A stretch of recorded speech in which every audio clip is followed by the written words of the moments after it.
Alrighty, welcome back to the second finals night of the Victorian 2023 Long Course Championships. I'm Tim and I've got alongside me Abdul. Welcome aboard. Thank you. And got another big night of racing ahead. Should be a great way to start the night with a 4x50 metre freestyle relay involving our para and able-body athletes. This is the first time we're trialling this event, which should be great to watch. Looking through our program tonight, we've got the women's 100 butterfly. That should be a great one.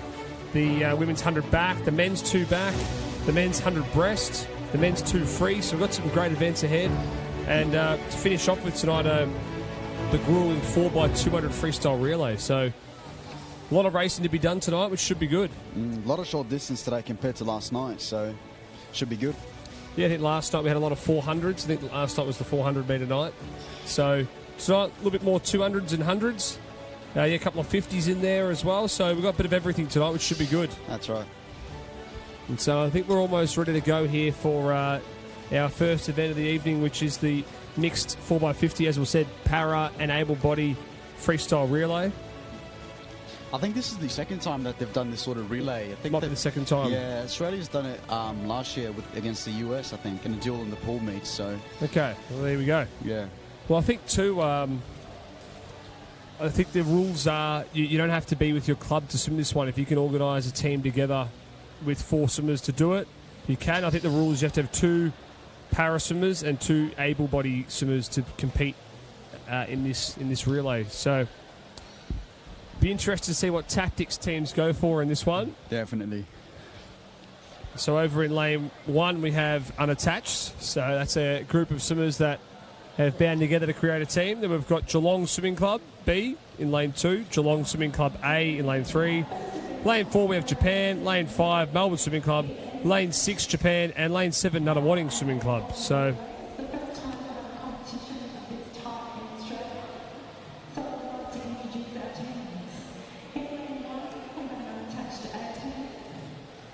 and so Abdul, we've just looking ahead through the program. Any events that really stick out to you that you're excited to watch tonight? Well, I think most of them will be pretty exciting given it's short distance. The margins are going to be a lot closer, so it's going to be more sort of down to the wire, down the last 5 metres. So I reckon they're all going to be exciting. That's right. I have seen as well the head coach of Australia, Rowan Taylor, has made his way back down to Melbourne, so he's up in the stands tonight, just watching, overseeing some of his athletes and how they perform. So Nunawading had a blitzing night last night. Let's hope what they've got good stuff in store for us this evening.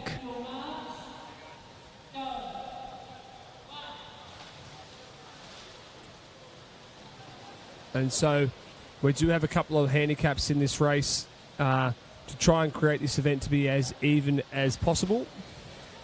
And so that's why we are seeing a bit of a staggered start across the field. So these swimmers won't all be starting at the same time.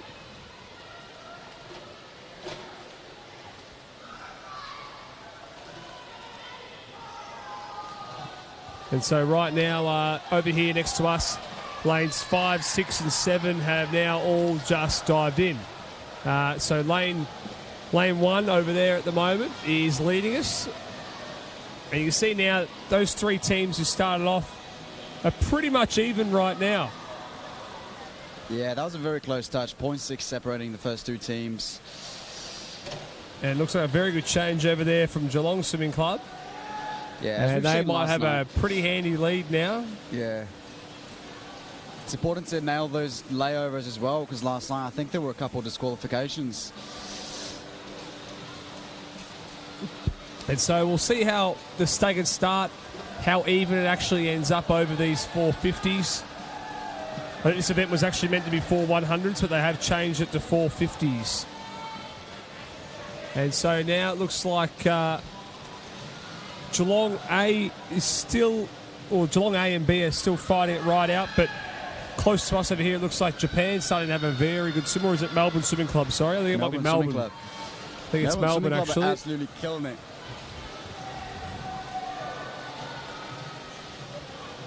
It does look like Melbourne now has a large lead as we're into the water now.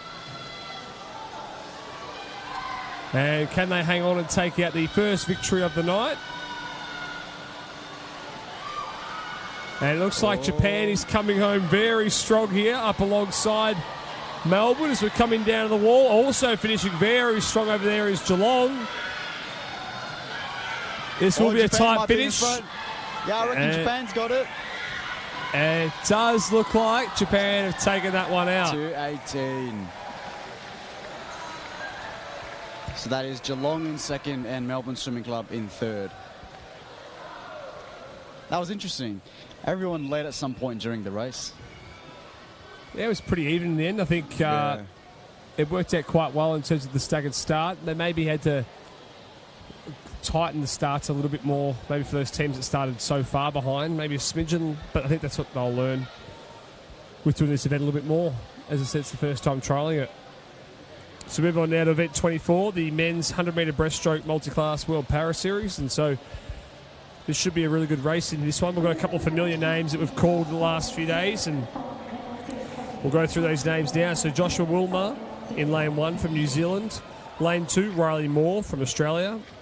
Lane 3, Timothy Hodge from Australia. Lane 4, Jake Michael from Australia. Lane 5, Nicholas Bennett from Canada. Lane 6, James LaRox from Canada. Lane 7, Asher Jude Smith-Franklin from New Zealand. And lane 8, Guo Jingjiang from China.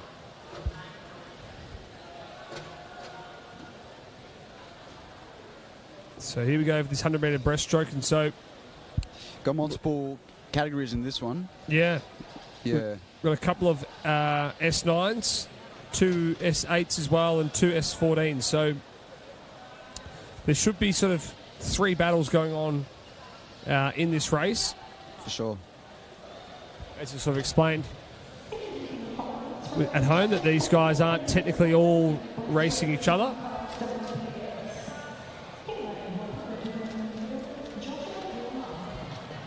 And it's not another perfect night for racing here. It's nice and bright, but it's not too hot tonight and it's not too cold. I think yesterday that cool change hit and it hit quite hard. A little bit cool today. Yeah, a little bit cooler. But less wind today too makes it a little bit better for swimming with less waves throughout the pool.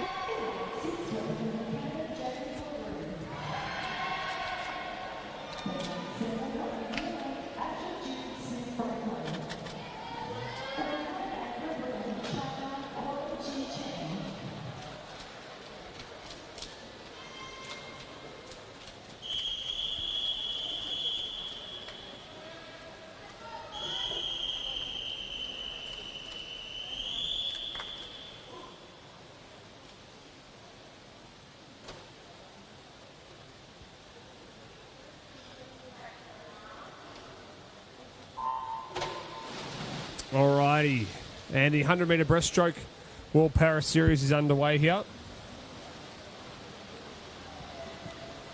So eyes will be on through the middle of the pool as well. Jake Michael and Nick Bennett, who are alongside each other, are both in the S14 category, are separated by about 1.5 seconds. So those two are really going to be fighting hard against each other. Yeah, expect them to go out really fast, especially in that last 50. And Josh Wilmer and Timothy Hodge are going to be having a bit of a battle against each other as well. And also I should mention, that Asher Jude Smith-Franklin is also battling with Jake Michael and Nick Bennett too. And James LaRox will be racing against Riley Moore. So a lot of battles across the field here, and we're coming down now to the last 15 metres. Yeah, Michael's looking very strong. Bennett as well. They're sort of shadowing each other's kick.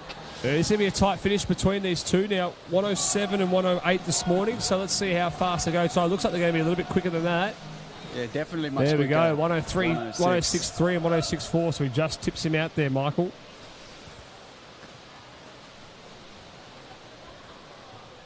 And coming down the wall now, so some times there that look a little bit quicker than their entry times from this morning, from their heat times.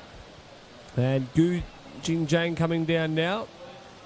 And he's got a 128.0, so he has also gone faster than his entry time. Fantastic job. So move on now to event 124, the men's 100-metre breaststroke multi-class Vic Open. So as we're saying, we have 2 categories of our multi-class here at this competition over this weekend, as we have the World Para Series and we have our Vic Open multi-class. So for these guys who are coming out to race now, it's a great opportunity that they've got to see the world's best race, and now they get to set the tone and see what they can produce. So in lane 1 from Geelong, we have Bradley Doolan. In lane 2, Calvin Tran from Oasis Otters. Lane 3, Taryn Dyer from Wollongong. Lane 4, Liam England from Nunawading. Lane 5, Bo Matthews from CLC. Lane 6, Andrew Ding from Oasis. And lane 7, Ryan McGrain, from Geelong Swimming Club.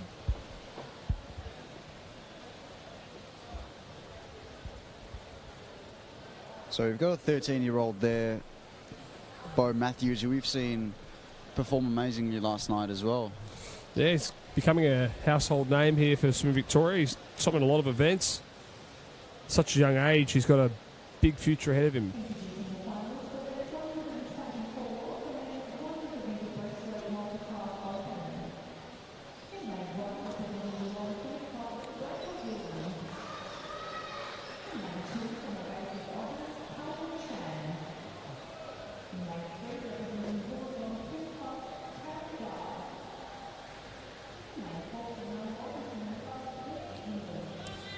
And so in this race, we've got 3 guys from our S14 category, which is Calvin, Taryn and Ryan. And we also have a couple of guys from the S8 and S9 and then S18 and S14. So a couple of different categories all the way across the field.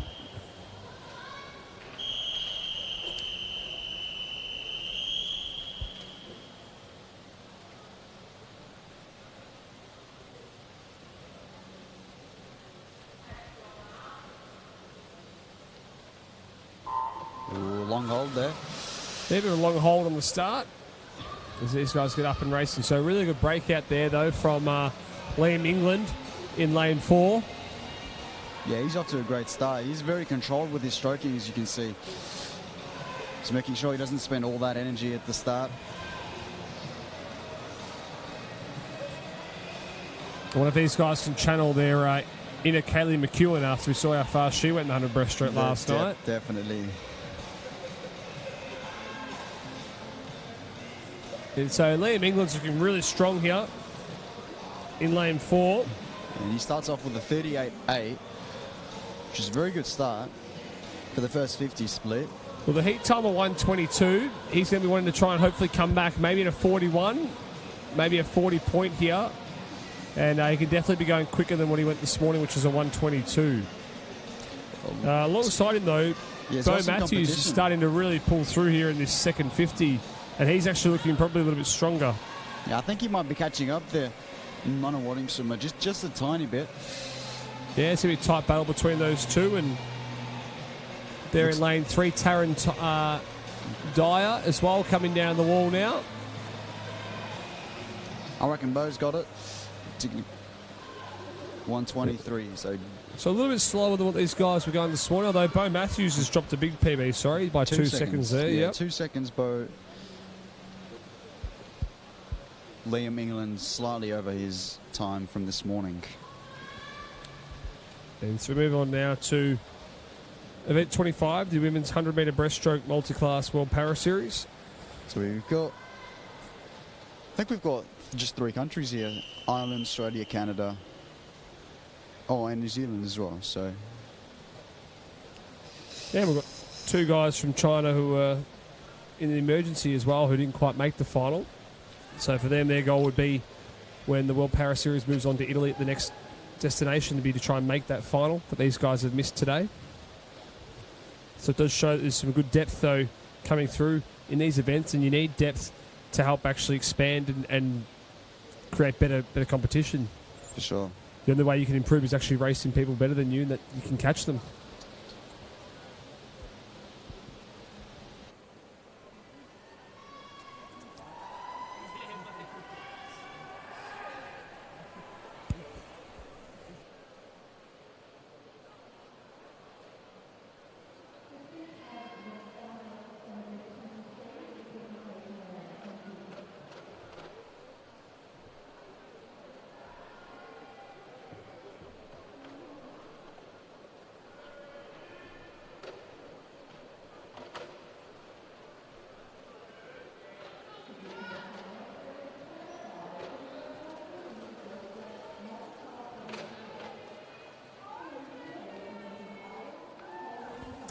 Alrighty, so in this event we have in lane 0, Nicole Turner from Ireland. Lane 2, Gabriella Smith from New Zealand. Lane 3, Kira Stevens from Australia. Lane 4, Tess Rootleff from Canada. Lane 5, Paige Leonard from Australia. Lane 6, Ellen Keane from Ireland. Lane 7, Katarina Roxon from Canada. And lane 8, Tegan Reeder from Australia.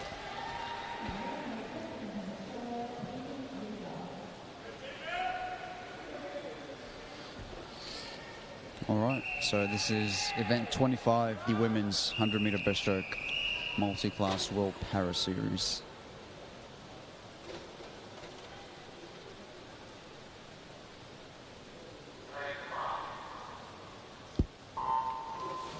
Alrighty, and the 100-meter breaststroke is underway now. Very good split stroke and breakout there from Paige Leonard. Lane 3 is looking very strong with their stroking, though. Also looking very strong early is Kira Stevens there in lane 3 as well. Yeah. She's reaching all the way out in front. That glide is really important in the breaststroke. You want to, because it's a very demanding stroke, you want to make sure that you're utilizing all the power that you're deriving from that kick. So I reckon she's doing that perfectly right there. But also lane 5 is looking strong. Yeah, so both have turned at 36 there, 36.1 and 36.34. Gabrielle Smith there in a 38.75 at the turn as well. So good to see these guys getting out under that 40 seconds and well and easily under that 40 seconds as well. And so these two are a bit of a battle between each other over here. And we've got Kira and Gabriella who are alongside each other are from the same category of S9. We also have a couple of S8s in lane 6 and 7 as well. So once again, sort of 2 or 3 different battles going on.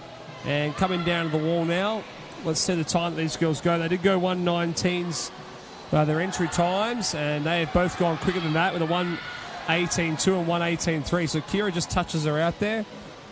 Gabriella Smith there at the 1:22.2.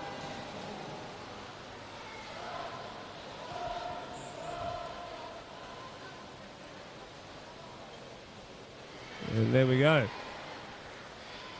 I think almost everyone went exactly as this morning's time. If they, yeah, almost on those entry times. Exactly. All right, now we move on to event 125, the women's 100-meter breaststroke, but this time the local Vic Open.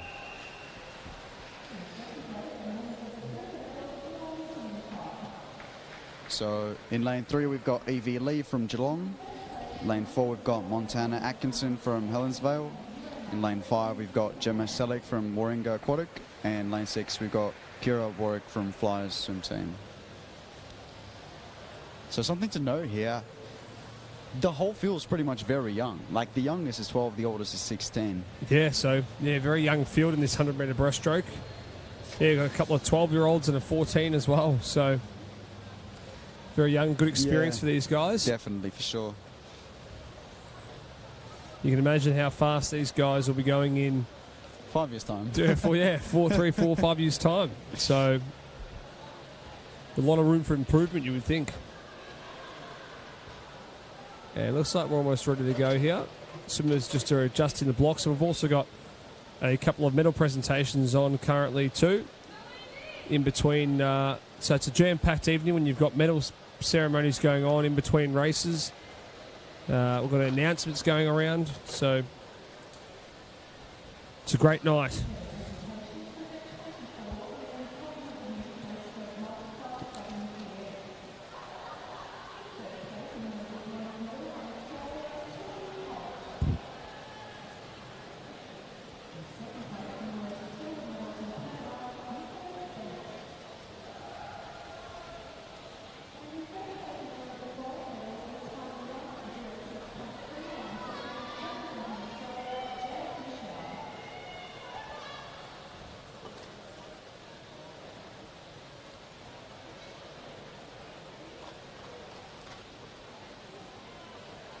Alright, it looks like we are almost ready to go here for event 125, the women's 100-meter breaststroke multi-class.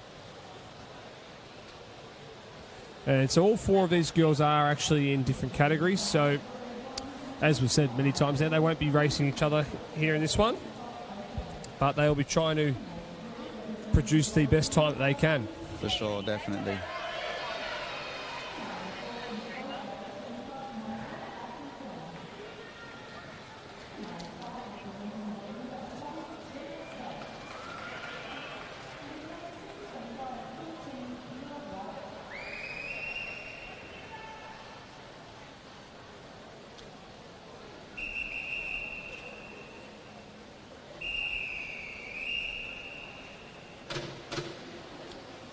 Alrighty, well, here we go.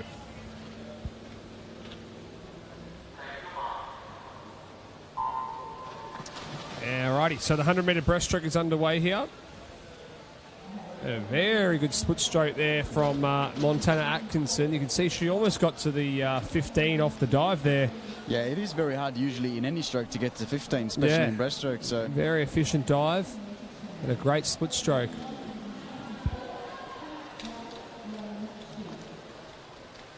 And her entry time here, which of a 1:34.4. And you'd be thinking for her to be going under that 1:30, she'd have to be probably going out under 40 seconds in that first 50, or around about 40, 41, 42. So let's see what time she turns in here. So it's about a 43. There it is. Yes, it's a 43. So be interesting how fast she can come back in here in this second 50 for her. No doubt that'd be a goal for her. And for Gemma Selleck there, turning in, an entry time of 1:43, should be hoping to try and come back here relatively pretty quick too, maybe under that sort of 50-second mark in that second 50.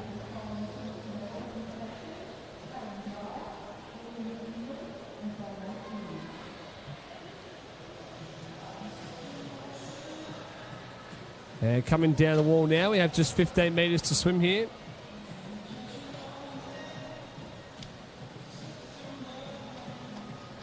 So that time of 1:34 looks like she's going to be pretty close to that time here. Coming down now to the wall. So just a little bit over there, the 1:35.2. Yeah. Gemma, those seated times are 1:43, and she touches in a 1:42. So it's a bit of a PB there. It's about a second chopped off there.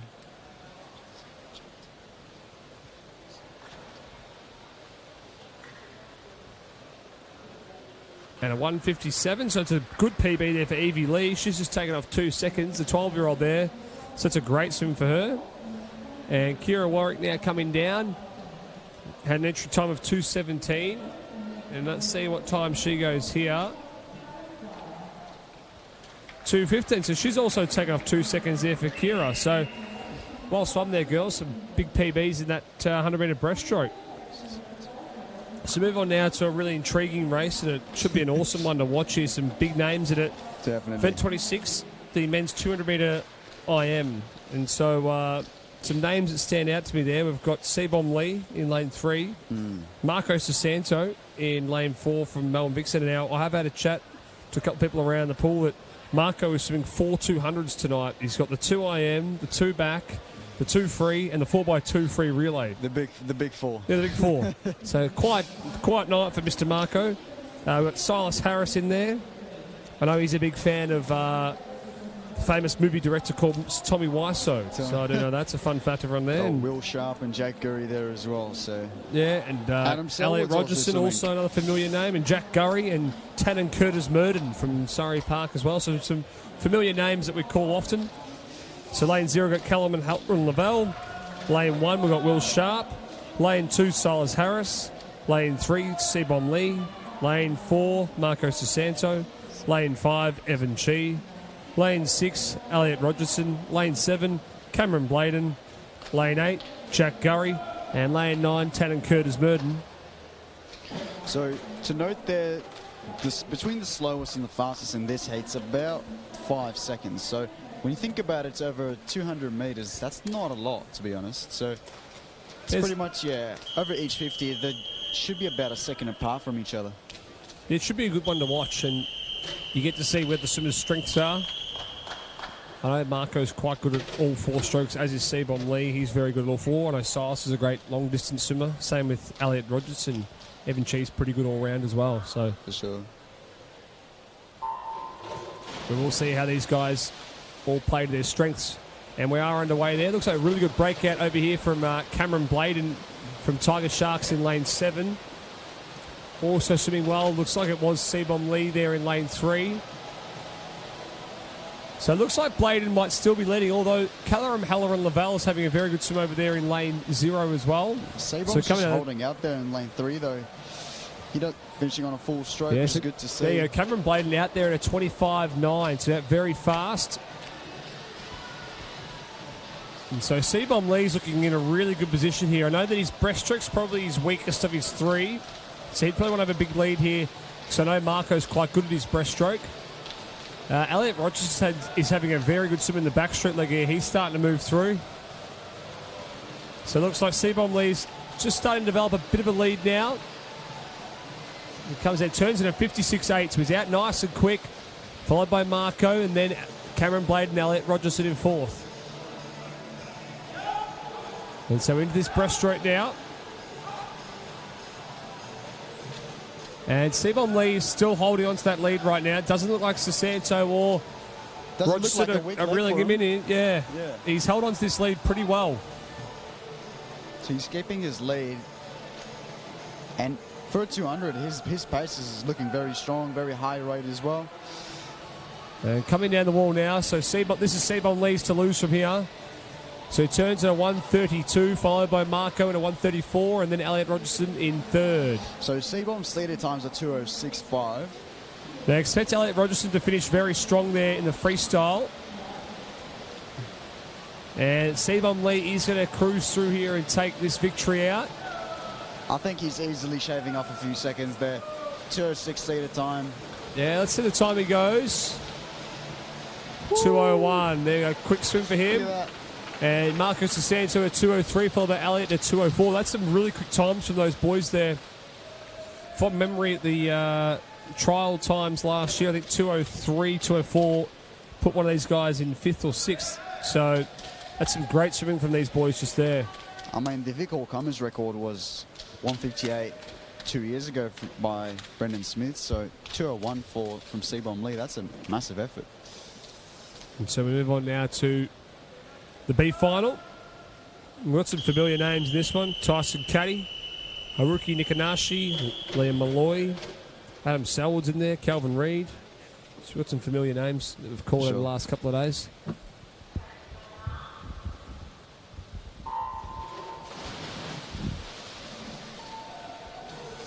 And we are underway here. Looks a very good start there from Adam Selwood in lane 5. A very good 200-metre breaststroker, so you can see where that translates over into his 2IM. Also swimming well, looks to be in the far side of the pool there, Nikanashi and Liam Malloy, who's a very good freestyler. Out close to us, though, Middleton's having a very good first 50. He will lead through.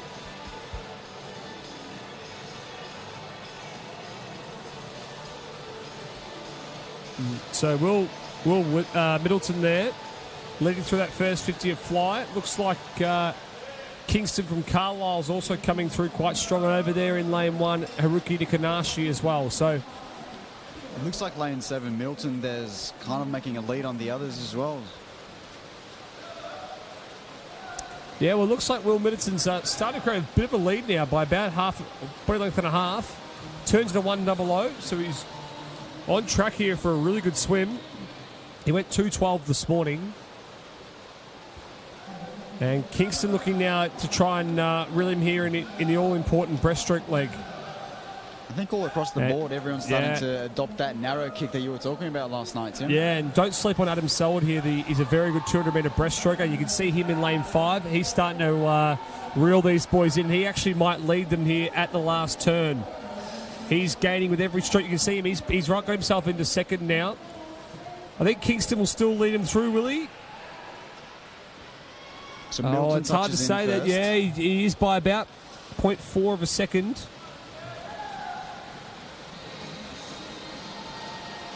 Well, Kingston has led. Can he hang on here in this last 25 metres?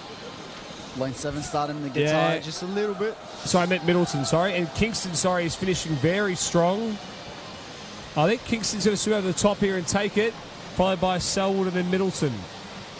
So 2:12 was the seater time. And 2:09 and 2:10. Huge, huge swims.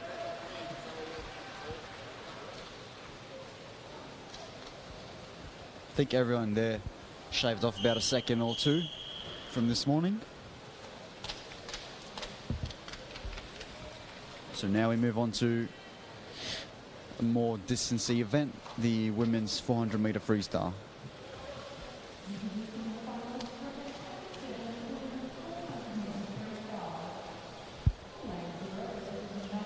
So lane 0, we've got Ruby Knott from Vic Centre. Lane 1, we've got Brianna Burgess from Surrey Park. And lane 2, we've got Lauren Maguire from St Andrews. Lane 3, Jessica Lavin from Yeronga Park. Lane 4, Madeline Goff from Carlisle Swimming Team. Tamsin Cook from Vic Centre. Karali Shepherd in lane 6 from Nunawading. Lane 7, we've got Brooke Bennett from New Zealand. Lane 8, Abby Kearney from Nunawading. And in lane 9, we've got Abby Gibson from Carlisle.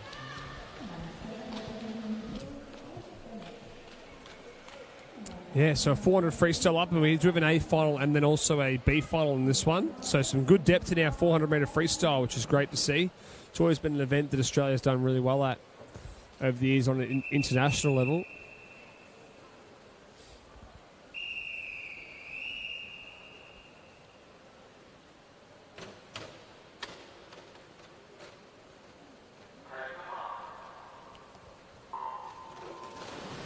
And so eyes will be in the middle of the pool between Maddie Goff and Tamsin Cook. Those two had a bit of a battle last night in the 800 free. You know that Tamsin last night swam the 400 IM straight into the 100 free, straight into the 8 free, into the 4x1 relay. So she had a busy night, and I'm sure she's got another busy night ahead. And she's going to take out this nice and hard in this first 50 here. So let's see what she splits in. She went 4.15 this morning. She's at a 29.1, followed by Cook in a 29.7. In third place there was Lauren Maguire. It does look like... sorry, go on there, Abdul. So, yeah, I was just going to note that you can see pretty much the middle pack there just breathing towards each other. As we said yesterday, they're sort of, I think they're setting the pace for each other. The other girls are setting Tamsin as their benchmark, and they want to make sure that they're not falling off, you know, behind. It's a good point you made there. You can see that in that last turn, when they do come into it in the final 50, they are going to be breathing towards each other.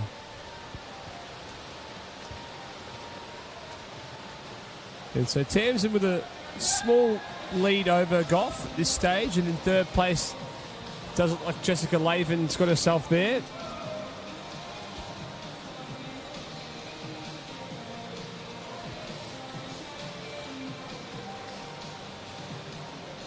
And coming down the wall, this 150 metre mark, and let's see what these girls turn in here.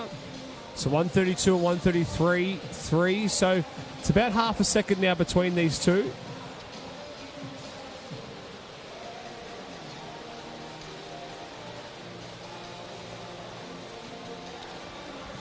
And Maddie Goff's just starting to lift the tempo a little bit now, and she's catching right up to her. So these two are going to be neck and neck at the halfway point. And I reckon Maddie Goff's just lifted her rate just a little bit more. So can Tamsin respond here and lift another gear as well?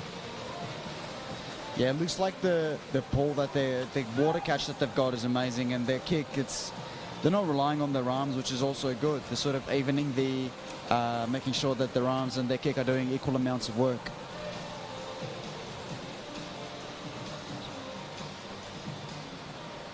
And this is a really good battle between these two now. I would say Maddie Goff has a slight lead now over Tamsin. So she's just overtaken her in this last 50. And there you go. She's got by about 0.1 of a second. So it's going to be really tight between these two in this last 150 metres. They're going to go stroke for stroke here. And it does seem that Maddie is starting to lift with each stroke and pulling away ever so slightly now. Yeah, just a little bit. But from last night, we remember that Goff has a very good, strong back end in her distance events, so expect her to be almost... she won't go away. Yeah, body length ahead by the end. Jessica Lavin in third as well. And so Maddie Goff had a really good last turn there, and she's starting to pull away from Cook, so can Cook hang on into this last turn? I'm not sure she can. It looks like Maddie Goff is looking too strong right now. You can see Maddie Goff starting to bring the legs in a little bit more too. The kick starting to come in. Keeping the stroke nice and long. And she does have about a body length of a lead now. So 340 was Goff there at the 375 metre mark. It's by about 2 seconds down. She's pulling away here. Look at those legs. She's starting to kick away now. Tamsin Cook's going to come in second place here. So Goff's seated time was 4:13 and Cook's time was a 4:15. And that looks about what these girls are going to go here. I'd say that Maddie Goff might go around about a 4:11. You'll see her down to the wall. There you go, 4:11.4. Good swim there. Nice. So she has lifted, and 4:14 there from Tamsin Cook. So they both have gone faster than what they went this morning, which is pleasing, and I'm sure their coaches are happy for that. And it looks like Jessica Lavin in third there at a 4:23. She's dropped off 4 seconds from this morning, so that's a really good swim.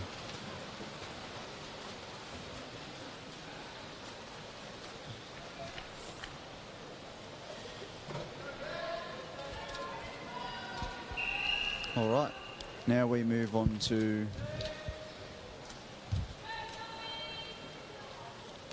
the B final. So this time around, it's going to be a much closer competition between the whole field. I think it's just a 3-second difference between them all. Yeah, it's a very tight field. 4:33 is our fastest, Lucy Webster.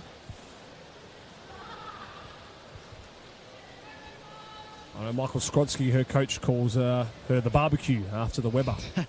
The Weber barbecues. The Skrodsky over there is always keen on nicknames for his swimmers.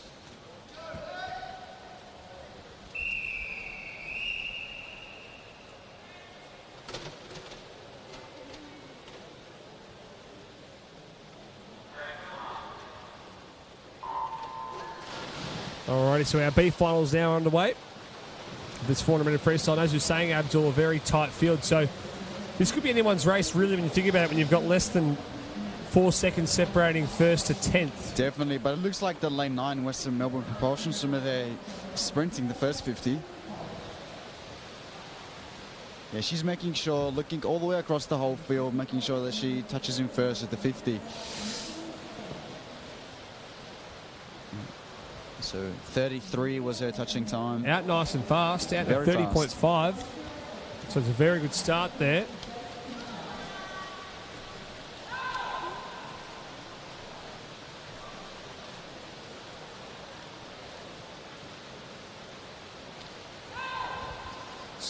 So at the moment it looks like it's a battle for second place between lane 0, 3 and 4 there. So it looks like Dominic Hart's decided to take this one out really hard. And being over here close to us, the guys in the middle lane may not see her. So they're going to have to be pretty wary of her, that if she can continue with that lead that she's got. It does look like now that Lucy Webster is starting to move through. She's got a bit of a lead now, I'd say, in the middle of the pool there in lane 4. And closely followed alongside her there, Madison Cooper.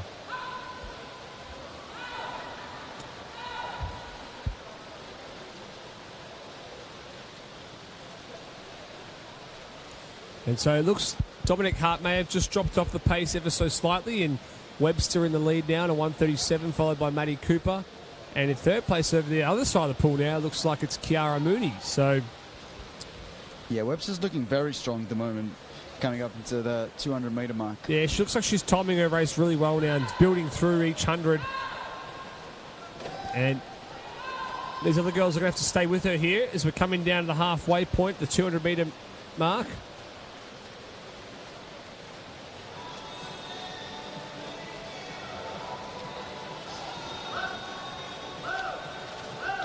And so Lucy now has about a half a second lead still over Madison Cooper. And so this is the all-important third 100 here, and a lot of coaches would tell their swimmers really attack the third 100. Bit of a make-or-break moment normally in a 400 freestyle.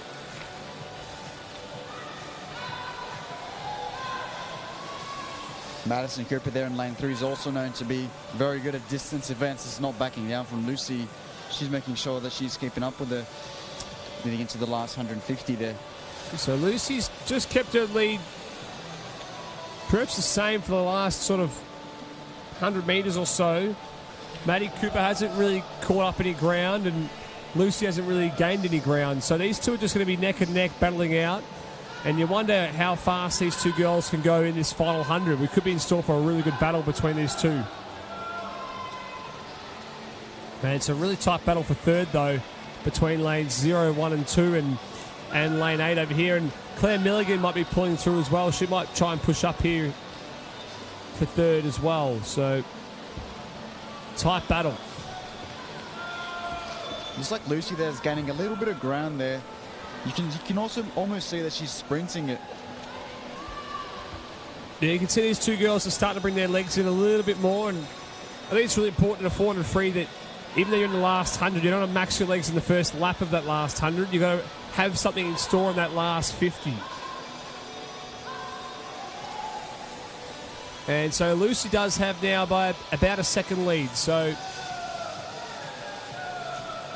can Madison Cooper reel her in, or Lucy hang on? And we're coming down now to 25 to swim. And Maddie Cooper is gaining on her, actually. This is going to be a tight finish between these two. And it looks like Lucy Webster will hang on, though. So she'll take out the B final here. Let's set the time. She went 4:33 this morning, 4:26. Followed by a 4:27. So 7 seconds. That's a lot faster. So great swim from those two girls there. And So Jing Huang in third and a 4:31, which also is a lot quicker than this morning. So well done to those girls there. A lot quicker than what they went this morning, which is great.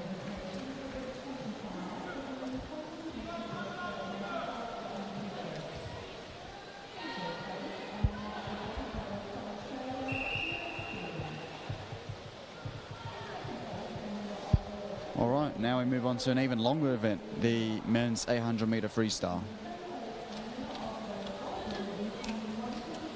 Yeah, event 28, the men's 800-metre freestyle, and have a look at that Victorian all-climbers record there from the great Mac Horton in 2015. He went 7:44, which is a pretty decent time for an 800 freestyle. Yeah.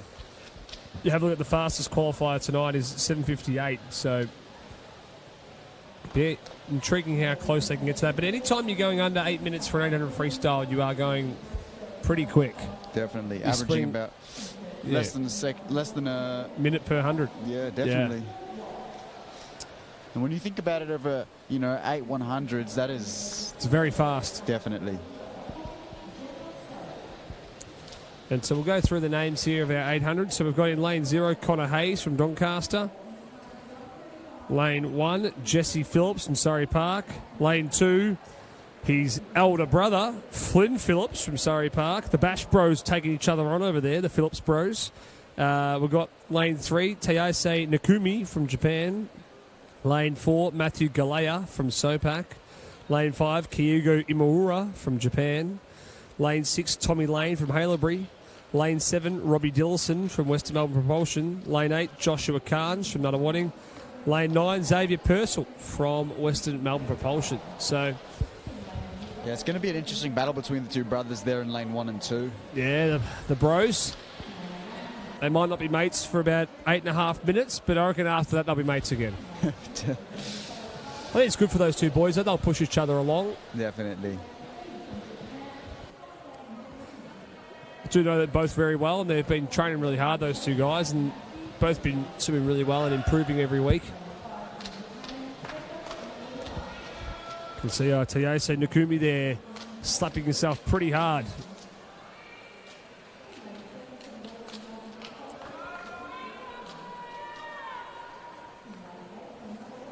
And so Matthew Galea this morning did go a 7:58, and I would have thought that was a heat swim. So he went under 8 minutes to start the heat swim this morning. So it'd be great to see. Sorry, this is a time final. There wasn't a swim this morning. What am I saying? I'll take that back, guys. An entry time of 7:58. Be interested to see if he can go any quicker than that tonight.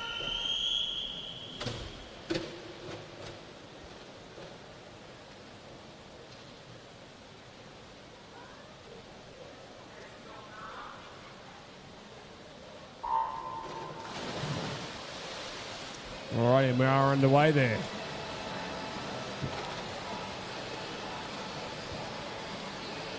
And so we're seeing a little bit of straight arm freestyle there from lane 3. Yeah, it's interesting to see a bit of that straight arm in an 800. Yeah. Or more traditionally, we see the really high elbow relaxed stroke in an 800 just because it's a little bit less energy consuming. Definitely. It'll be interesting to see what lane 3 and lane 4's strategies are leading forward in this race. And so both those two boys leading us through, Galea and Imarua, out in a 27 mid. So both out very fast.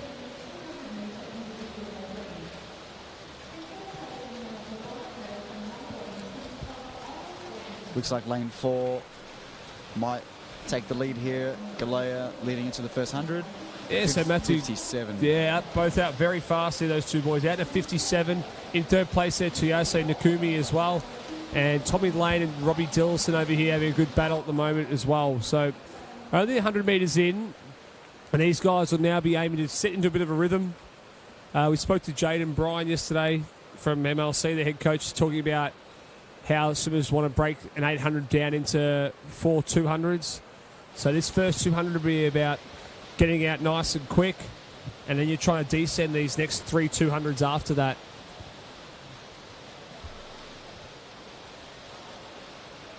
So it's interesting to see that Galea there is using a lot of propulsion in his stroke from his kicks. A lot of it's derived from the kick, which is interesting because he's still got to do it for about another 600 metres.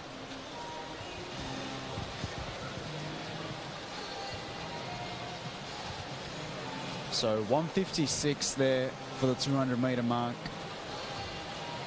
So he's dropped off slightly from the 100 pace that he's gone. So he's gone slower than 57, which is what he went at his 100 split. Yeah, I mean, he's still holding a very nice pace here too. And he's got a nice high, he's got a stroke rate that's nice and even at the moment. Not too high. And I think a lot of the swimmers are starting to change to a bit more of a higher tempo in their 800. Now, we know traditionally the 800 wasn't an event that was in the male program, actually. And we're about to get a bit of a special guest here. We've got about to get hold of Gary Barclay here. Gary, want to introduce yourself to the fans watching at home for us? Yeah, hi everyone. Gary Barclay here. I'm the General Manager of Performance Pathways for Swimming Australia and do a fair bit of work with a lot of these young swimmers that are competing at the Victorian Open Championships this weekend. Oh, well, thanks for coming alongside, Gary. And any events that stuck out for you tonight? And are you sort of managing any swimmers over this weekend or anyone in particular that you're looking after?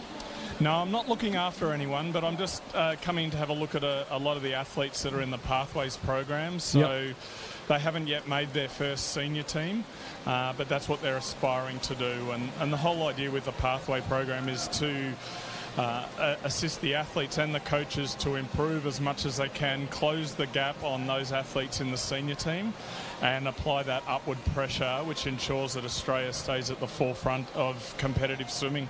Yeah, that's awesome. So in terms of what does it take to become a pathway swimmer? Do you have to have made a national final, an age group national medalist, for instance, a state medalist? What sort of qualifies them to be sort of your part of your program? Yeah, a lot of it's based off, a lot of the work we do is based off the top 8 in the world last year, and then we add a percentage to that. So we know athletes improve at a certain percentage each year. So, for example, to make the World Junior team this year, it'll be top 8 in the world plus 5%. And that's what the qualifying times will be for World Juniors. For an Australia A team, which will go to the TYR Pro Championships in USA, that will be top 8 plus 2%. So it's a lot faster. So that'll be primarily the athletes that just miss out on the Australian senior team to go to the World Championships. Yeah. Well, it's a great initiative that you guys have sort of brought in, because I know a couple of years ago it was sort of always that make or break. With if you make the team, great, but if you didn't, there was nothing really to aspire to. So I think you guys are doing a great job now of that middle crop who just missed that spot. Oh, very much so, and it's so important. Like, we just saw Maddie Goff in the last event. Maddie came with us last year to the US Nationals. She won the 1500 freestyle at the US Nationals last year after missing the Australian senior team, and that's given her the momentum to get back into training really hard and compete, aiming to make the team for Paris next year. Yeah, it looks like she's lifted to another gear already. Like last night we saw her in the 800 and she absolutely smashed that, and then just then in the 400 she looked super impressive again. Yeah, she's training with Chris Nesbitt, and he's doing a great job. He's doing a great job with her and the Carlisle team in New South Wales. They've got another good young girl who's coming up soon, Olivia Wunsch. Yeah, I think we've seen her. Yeah, we saw her yesterday as well, actually. She's a terrific young athlete, and very happy to learn all the time, both off her coach and other coaches in the system. Yeah, well, definitely. I mean, Maddie's got some tough work in that race, the 400, with Ariane and Lani Pallister, so that's a lot of depth, obviously, in that event for Australia going forward. Oh, absolutely, and that's probably the exciting part of the programs that we run. Is the whole idea is to provide that upward pressure. Yeah, I'm just watching even in this race right now, Matthew Galea came away with us last year and swam a very good 1500, and I had a chat to him tonight before the race here, and he was pretty committed to putting the best time he could on the board. He wasn't going to back off even if he was in front, and he's certainly doing that at the moment. Yeah, it's great to see him actually really putting his head down here. Like, his entry time is 7:58, under the 8-minute mark, which is a pretty good barrier to be breaking. What would his next goal, do you think, be, to put pressure on to make an Australian team? What sort of times would he have to be sort of looking at trying to get down to, even for a final, for instance? Yeah, he might even go under 8 minutes here, which would mean he'd be in line for sort of a 7:53, 7:55 swim come trials, maybe even quicker. Yeah. Because I watched these guys train, not this week but last week, on the Gold Coast at the National Event Camp. Yeah. And Matthew went over 80 kilometres in that week. Wow. And there was a lot of pretty fast work in there as well. Yeah. Like, he's got 100 to go, and he's going to turn, if he can come back in under 59.56, he'll break that 8 minutes. Sorry, Gary, just a quick question. So, obviously, he's an 800, 1,500 metre swimmer on the Gold Coast camp. Would he still do speed work in training? He'd do speed work for, like, the 400. Yeah. So he'd be aiming to improve his 200 for the 400, then his 400 for the 800, 800 for the 15. So not that pure speed work that a 100-metre swimmer will do. But that sort of changing gears element. Yeah. And he's going to go, he may even go around 7:58 here. He's flying this last 50 metres. Coming home very strong. Oh, those whistles are really loud. It's hard to hear as they come in. Matthew's got a great attitude towards swimming, works hard. You can probably see that with the way he's swimming right here. And he's going to go under that 8-minute barrier. Yeah, which is a great swim this time of year. There you go, 7:58. That's a great swim this time of year for him. Absolutely, it is. After swimming 80 Ks last week. Yep. So you'd hope when he tapers down, he'll drop a lot of time off that, which is great. Yeah. But he'll be really pleased with that, because the New South Wales guys under Adam Cable have come down here specifically to race and improve and show what they can do at a time of year when they're under a big load of work. Yeah. So, that's part of racing, isn't it? Being able to perform when you're tired and sore, and then when you come in a little bit fresher, you should feel great and swim a lot faster. Very much so. Well, that's the mentality of it, isn't it? Yeah, it is very much so. Well, thanks for joining us there, Gary. It's really good to get insight with these guys, and it's cool that you've been doing work with Matthew and Maddie Goff as well. Yeah. So it's really relevant for us with these swimmers who have just smashed out some great times. So thanks for joining us, and feel free to come back and have a chat again anytime. My pleasure. And you're about to have a ripper race here. I can see Izza Boyd behind the blocks. Yeah, the 100-metre butterfly. And Olivia Wunsch, is it? There Kayla Costa as well. Tasman Cook's in this one as well. She's had a big program. Yeah, so this will be a really good race, and I thought both these two younger girls swam really well this morning, so I'll leave it with you guys to look after this race. Have you got a tip for this one? Who wins this? Oh, I don't actually. Okay. No, I've got to support all of them. Okay, yeah, that's fair enough. Hopefully a fast time under the minute. Yeah, that's what we'll be hoping for, breaking that minute barrier. Thanks, Gary. Thanks for joining us. Bye.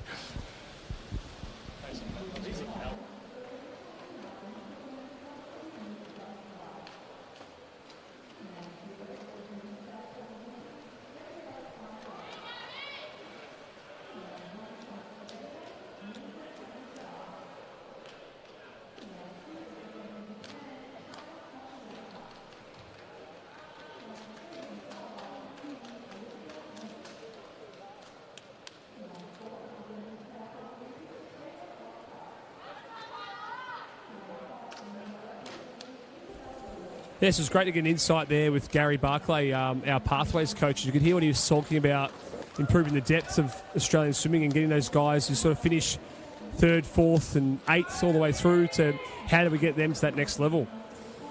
So move on now to event 29, the women's 100-metre butterfly. So lane 0, Gabby Pinecker. Lane 1, Nezar Klankar. Lane 2, China Hoshima.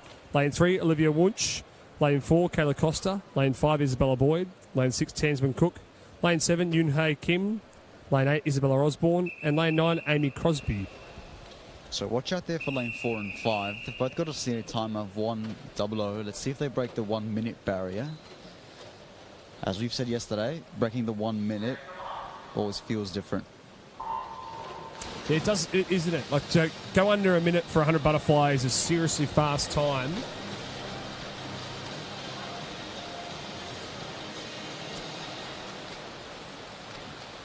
And so off to a really good start there. Does it like Kayla Costa, a former Nada Wadding swimmer actually. She was a great butterflyer here for many years and dominating that 100 butterfly from probably the age group of 12 onwards. And so she's going to come through and lead here at the turn. 28.0. Yeah, she's out to 28.0, followed by Isabella Boyd at 28.1. So those two just 0.1 of a second separating them, but Kayla had a really good turn there. So if they go back in about a 30 or 31, they might be able to break that 1 minute barrier, which should be huge. And so also finishing strong is Olivia Wunsch. Gary Barclay did actually mention her a couple of moments ago. Coming down the wall now. Let's see the touch. Oh, I think Isabella Boyd's going to come over the top and take this out. There you go. We have a 59. There you go, 59.69. And Olivia Wunsch comes in second there in a 1:001 and Kayla Costa in a 1:003. That is fantastic. That's a great swim there from Isabella Boyd, 59.69. She'll be happy about that. Yeah.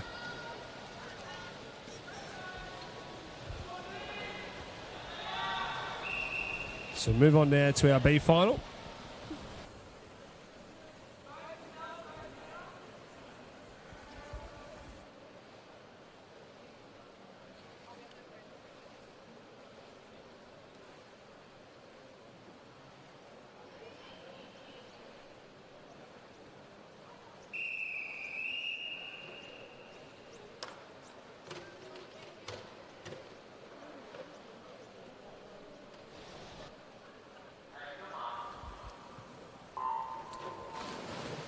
Alrighty, now B final now is underway of this 100 butterfly. And not much separating these guys here. It's good to see we've got a couple of 15 and 16-year-olds in this one. Alana Torrance, Mia Yo, and also Courtney Mudge. So some younger guys coming through in this open final, or open B final, I should say. Looks like Chloe Rowe Hagans is leading through here at the turn. And let's see what the time is at this first 50. 28.91, so we're out nice and quick.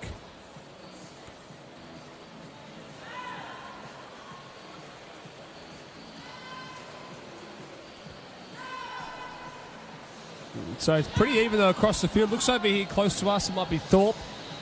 Imara Bella Thorpe coming through very strong actually. Yeah, she's from Kenya as well, so great to have the Kenyans out too. And coming down the wall now, it does look like Chloe Rowe Hagans might be holding on for the win. She does just get it there in a 1:03.4. Giselle Davey finished very strong there, 1:03.49. Yeah, I think most of the field here just PB'd, so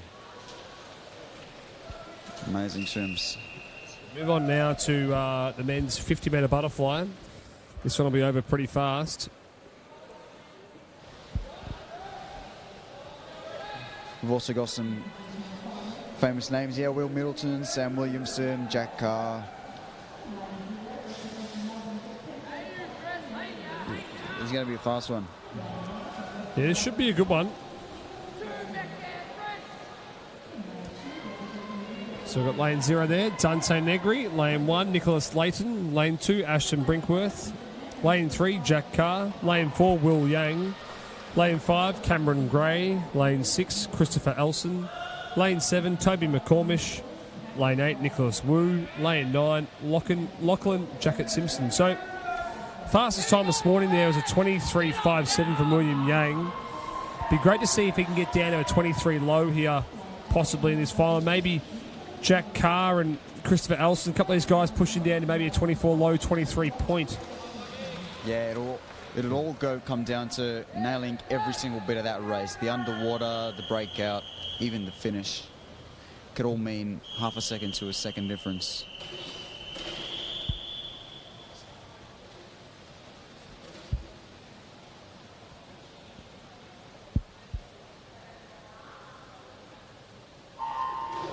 Alrighty, here we go. 50 butterfly, bit of a splash and dash.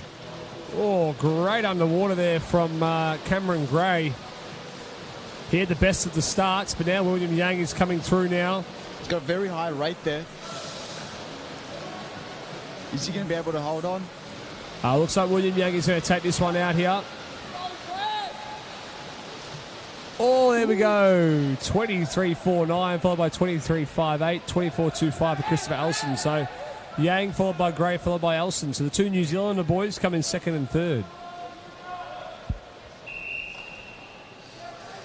He does some quick 50 times there.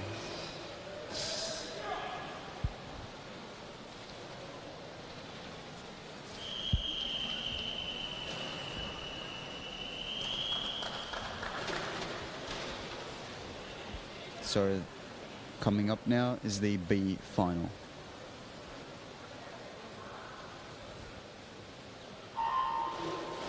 So our B final is now underway.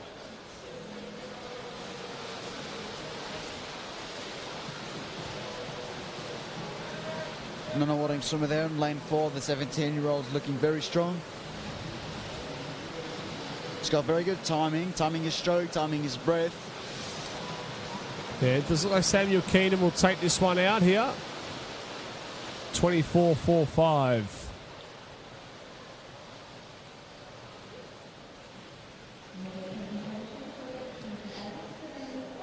Quick swim there from Keenan, 25.45.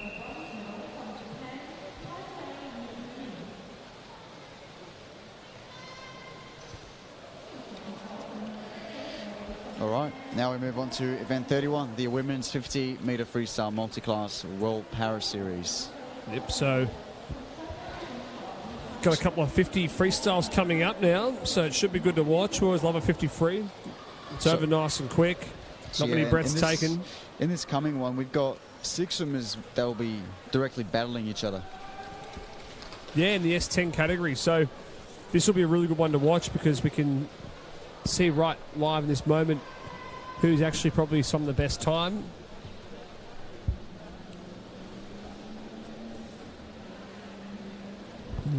Also, may mention Ayuno Toyoshi from Japan is also 33 and still throwing down 28.4 for a 50 freestyle, which is seriously impressive.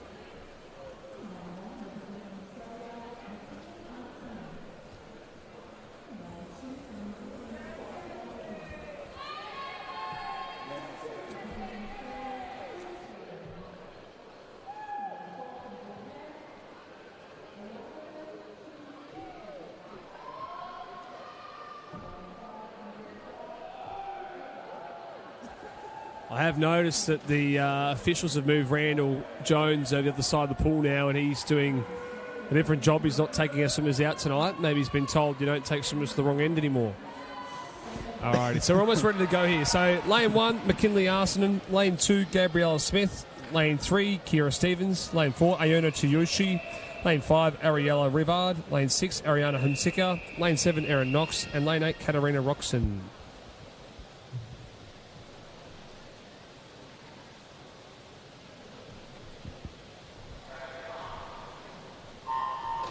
Alrighty, 50 frees underway here. Looks like a really good start there from lane 4. Looks like Ayono Tishiani, the 33-year-old, had a great start. Yeah, very high stroke rate as well. Very strong kick. Looks like she might be getting a little bit of a lead. Yeah, with each meter. She's playing like Kira Stevens there in lane 3, swimming well, as is Areli Rivard. So we come down the wall now. Let's see the time. Oh, 28.1, followed by 28.79, 28.94. So 3 girls under the 29-second mark. A really fast final there from those guys. Yeah, that is huge.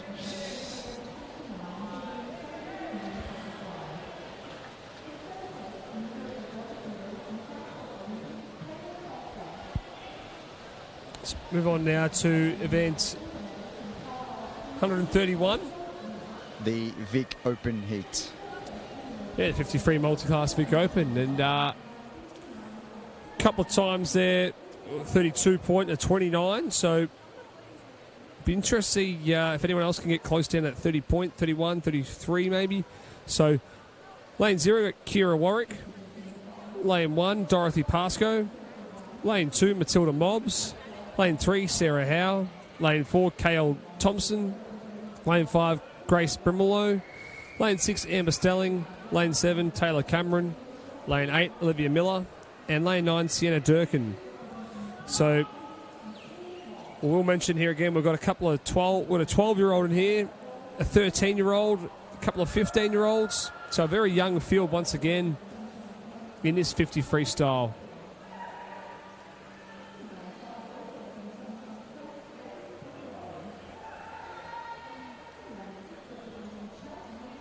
And for those viewers watching who see swimmers backing up in multiple finals throughout the night, this is why coaches instruct their swimmers to do 7-8 sessions a week so that they're fit enough to be able to do not 1, not 2, but maybe 3 or 4 finals in a night plus a relay. Yeah, it is a huge commitment.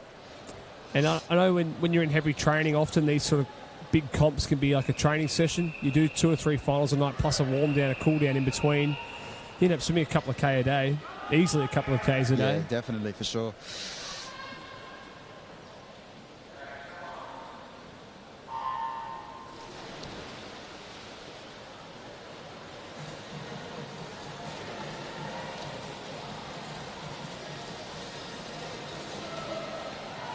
So it is a direct battle there between lanes 2, 5, 6 and 7, and a direct battle between lanes 4, 8 and 9. So Kale Thompson there, out really, really fast. Coming down the wall, this is going to be a quick swim, 29.29. Yeah. That's a fast swim, 0.3 faster, 32.62. That's also a good swim. And a 35 from Grace Brimelow. She's taken off a second too. So some fast swimming from those girls there. Faster than their entry times, and that's all we want to see.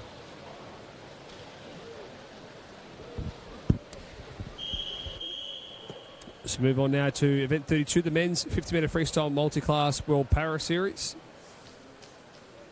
And in lane 1, Wei Sung To from Singapore. Lane 2, Timothy Hodge from Australia. Lane 3, Alexander Elliott from Canada. Lane 4, Ricky Bitar. Lane 5, Oscar Stubbs. Lane 6, Tyson McDonald. Lane 7, Brendan Hall. And lane 8, Gyu Jingjiang. So I've had a few 50s in a row here. And it's always good to watch those 50s. They're over nice and fast. And you watch these guys, they all barely breathe. They keep their head down. They just try and hit the wall as fast as they can.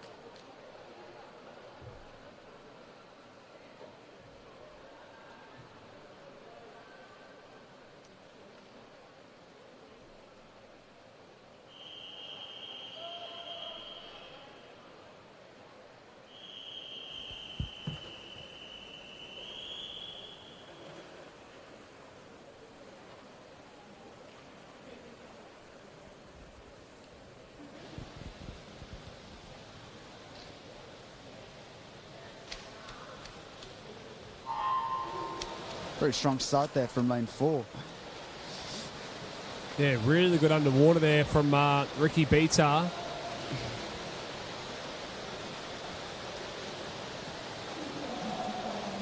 We're not seeing a lot of straight arm techniques there from across the pool, which is interesting to see.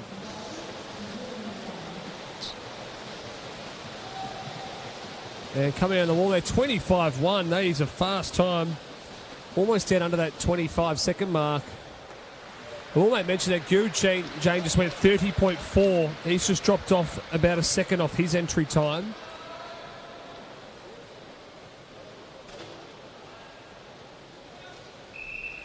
A second in a 50 meters, that is It's a lot, Tim. Yeah, it's a lot. That is huge. Well done to him.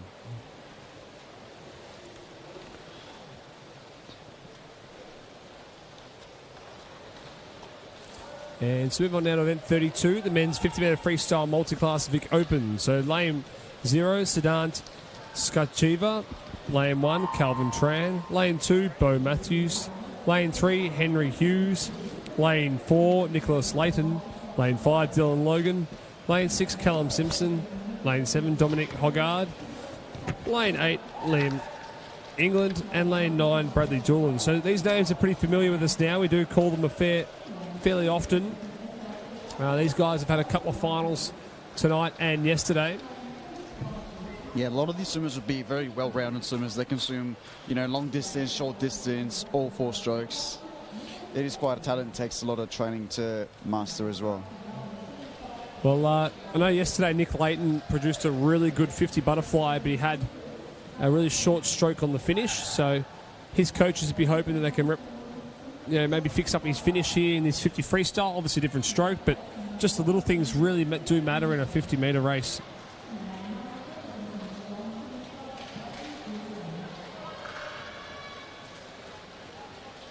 All right, here we go for the 50-metre freestyle splash and dash.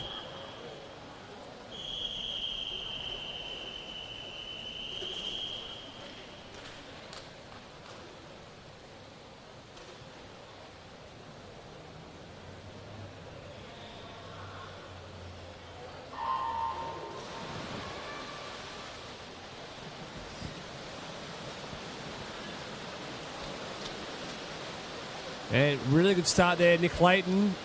He did go an entry time of 24.62. He went 24.6 this morning. Let's see how fast he goes here. Pushing all the way along, though, is Dylan Logan alongside him. Let's see how fast these two boys go here. 24.5 and 25.2. So some quick times for those two there. And third place there was Henry Hughes at 27.19. That is definitely a fast split there. Yeah. So now move on to event 33, the women's 100-metre backstroke. And I'm just trying to see if she is confirmed to be swimming in this one. She is there. So we've got a big name swimming in this one. Kaylee McEwen in the 100-metre backstroke. So she is swimming the backstroke. So we've got Emily Carnes in lane 0, Jessica Wilson, lane 1, Alana Banks, lane 2, Lona Anderson, lane 3, Kaylee McEwen, lane 4, Liv Lafoe, lane 5, Samra Olawini, lane 6, Zaya Lecker, Pratt Smith, lane 7, Sasha Jones, lane 8, and Hope Jamel in lane 9, from New Zealand. So watch out there for Liv Lafoe, who absolutely dominated her 200 back and the relay last night. She'll be out quick. She might be on pace with Kaylee McEwen there. There's only about a second separating their seat at times. Yeah, I think you expect Kaylee will probably be going a little bit quicker tonight. 101 this morning, probably going down in that 100.59 region.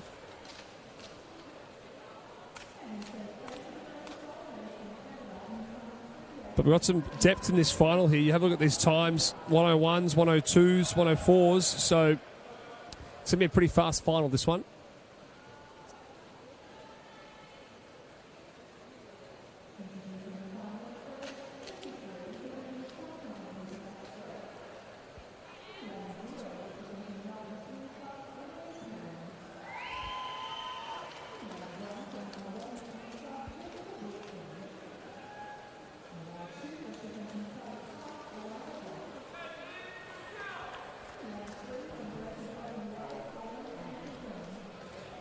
And so I didn't think Kaylee was going to be swimming the 100-metre backstroke, but it is good to see her get up here and have a go at it. Let's see how fast she can go. And can any of these girls hang in there with her? I'll be expecting Liv Lafoe to be out pretty fast.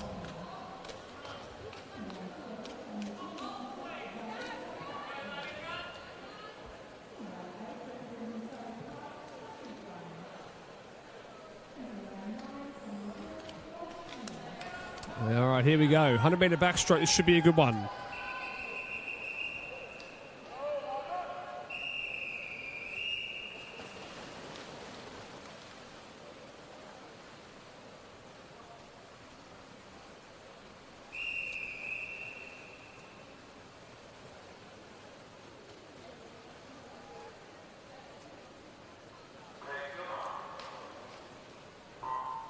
All right, 100 backstrokes underway.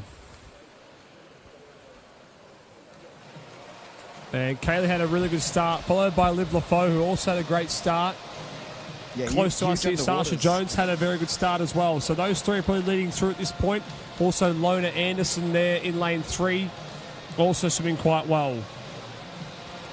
And Kaylee McEwen is starting to pull away from the field now. Let's see what she turns in here at the first 50 and whether she can go under a minute tonight. 19.7. She's out very fast there at the 28. And she had a great turn there. So Liv LaFoe in second and Sasha Jones in third. Although starting to pull through now is Lona Anderson as well. So a bit of a battle on for third place at the moment. Liv LaFoe looks comfortable in second. And Kaylee's going to come out and take this one pretty comfortably. Let's set the time here. Our timer has gone all wacko there. 57.9. That is a record, Victorian record. That is a Victorian record. There we go. And so in second place there was Liv LaFoe at 101.8. And in third place there was Lona Anderson at 102.7. So a very good swim there from Kaylee. And she's still got the speed. Definitely, for sure. So that is a Vic all-comers and a Victorian record as well. She smashed that time too there by 0.4 of a second.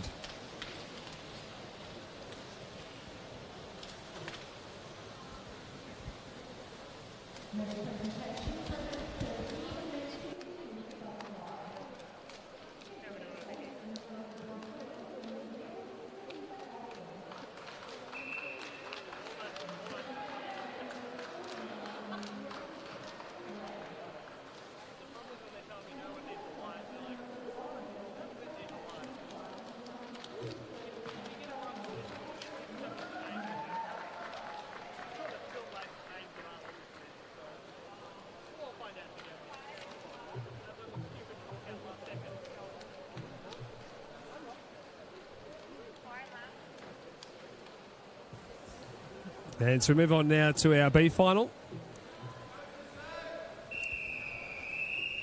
And so this should be a really even final between these guys. Just a second and a half separates first to 10th in this final. So anyone's game really.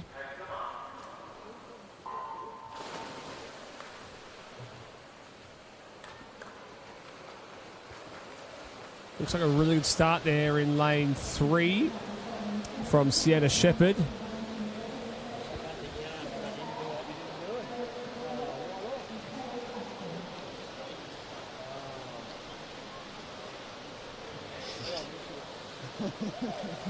And coming down the wall now, it looks like Sienna Shepherd is going to turn in the lead.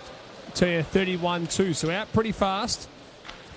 She did go this morning, go a 106, so she has broken away from the field. It's very even between second to 10th, but at the moment, Sienna Shepherd is leading them all through this field.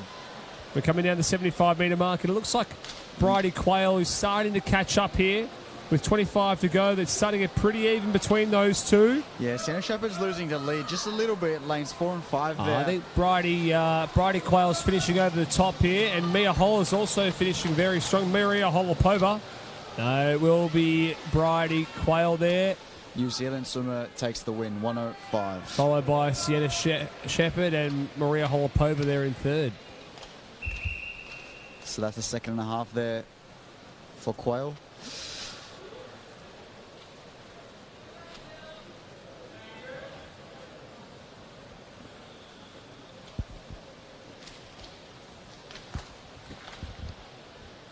All right, and up next we've got some 200-metre backstrokes to swim.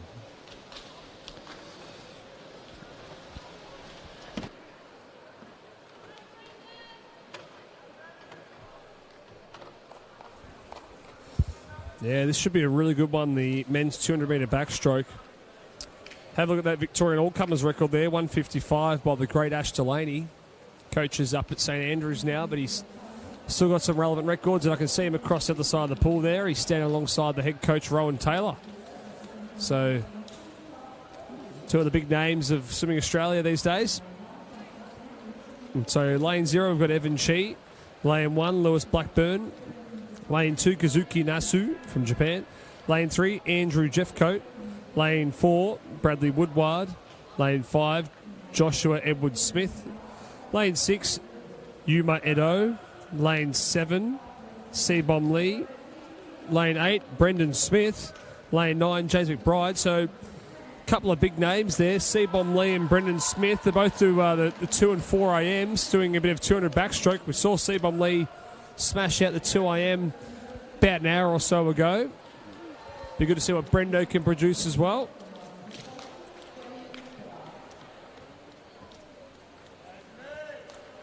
And also Brad Woodward in this one too, another familiar name.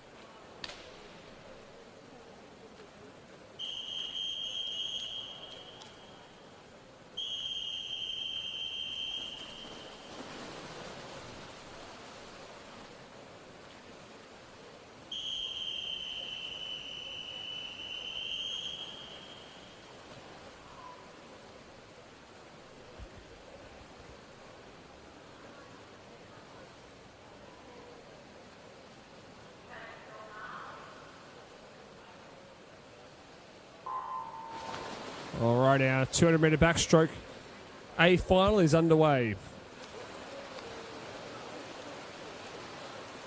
Looks like a very good start there from Yuma Edo from Japan. Over there also looks like Andrew Jeffcoat having a good start. And I think Andrew Jeffcoat's going to be the one leading through here at the turn. Out at 27.34, so he's out nice and quick, followed by Bradley Woodward and then Yuma Edo. Yeah, it'll be interesting to see if he can hold that pace for the whole 200, but it looks like he's got some competition there from lanes 4 and 7. Yeah, Bradley Woodward just starting to reel him in a little bit here, so we're coming down the 100-metre mark. It's going to be pretty even between those two and Yuma Edo as well. So those three are all neck and neck, and Joshua Edwards-Smith is also starting to creep up alongside these three. So Jeffcoat still leads us through, followed by Brad Woodward and then Yuma Edo. And a really good turn there, though, from Brad Woodward. And he's broken out in front now in this all-important third 50. Had a really good underwater and breakout there. Josh Edwards-Smith's just starting to come up alongside as well, though, still. So it's those four leading us through the pack. Andrew Jeffcoat might be just starting to slow down a little bit here. And so Woodward leads us through there by about 0.3 of a second, and a really good underwater again on that last turn. Edwards-Smith is starting to finish really strong. He might have himself up into second place now.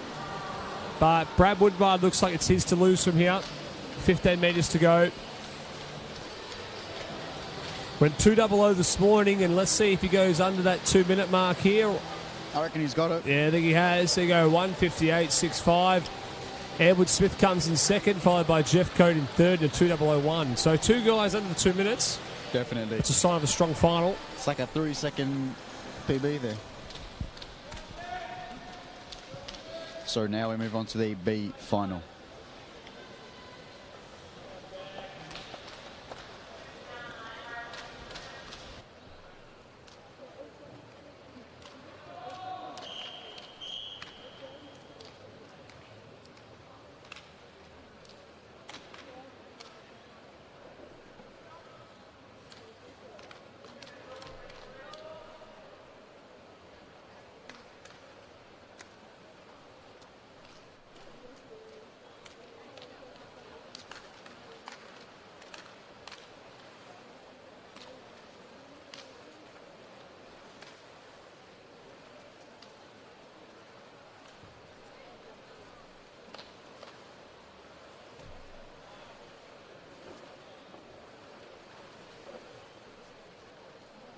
And to move on now to our B final.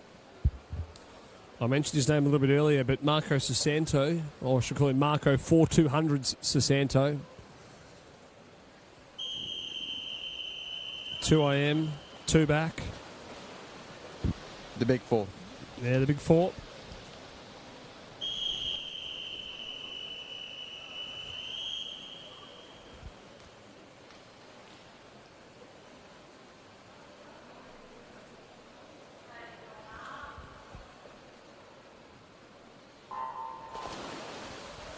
Alrighty, and our 200 backstroke B final is now underway. And it was a great start there from Yuki Tsuno from Japan. Looking very relaxed alongside of those Campbell, Wilson, Moran from Haileybury. Yeah, it doesn't look like lane 4 and 5 have a very high stroke rate, which is interesting. Because what we've seen earlier is people sprinting the first 50 and then just holding that pace, but looks like they're doing something different there. Yeah, great underwater there from Yuki.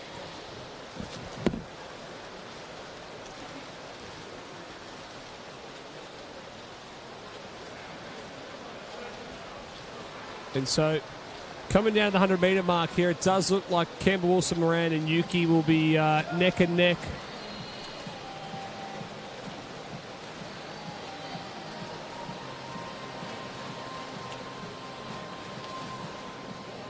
So 101 there. Once again, another great turn, though, from Yuki Tsuno.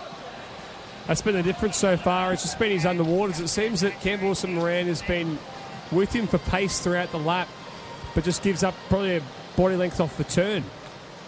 So it's probably an area where Campbell, only 15, mind you, has definitely some room to improve.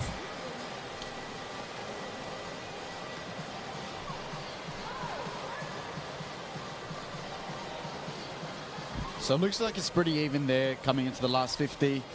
135, about 0.3 separating first and second, but it looks like lane 5 there might be pulling away just a little bit. Yeah, it does look like Yuki Tsuno's put the head down here in this last, or head back I should say, he's in backstroke. Head back there, but Campbell, Wilson, Moran is finishing very strong. You can see he gains with each stroke throughout the lap. He just gives away a little bit at the start of the lap off the turn. So we come down the wall, see the touch. I think Campbell, Wilson, Moran will still get him. There you go, he does. 2:07.0. That's a good swim. It's about a second off there for these two boys.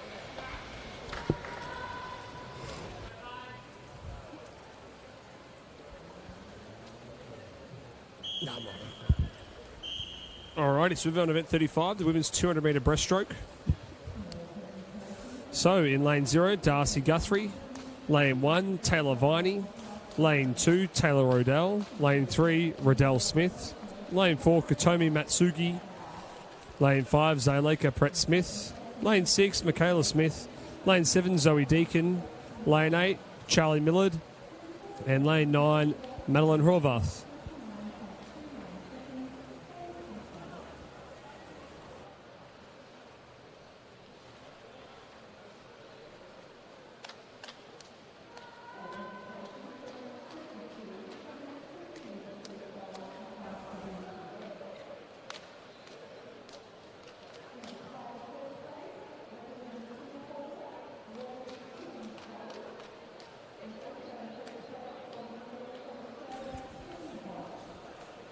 It looks like we're just doing a couple of minute presentations before we get underway here of this 200-metre breaststroke.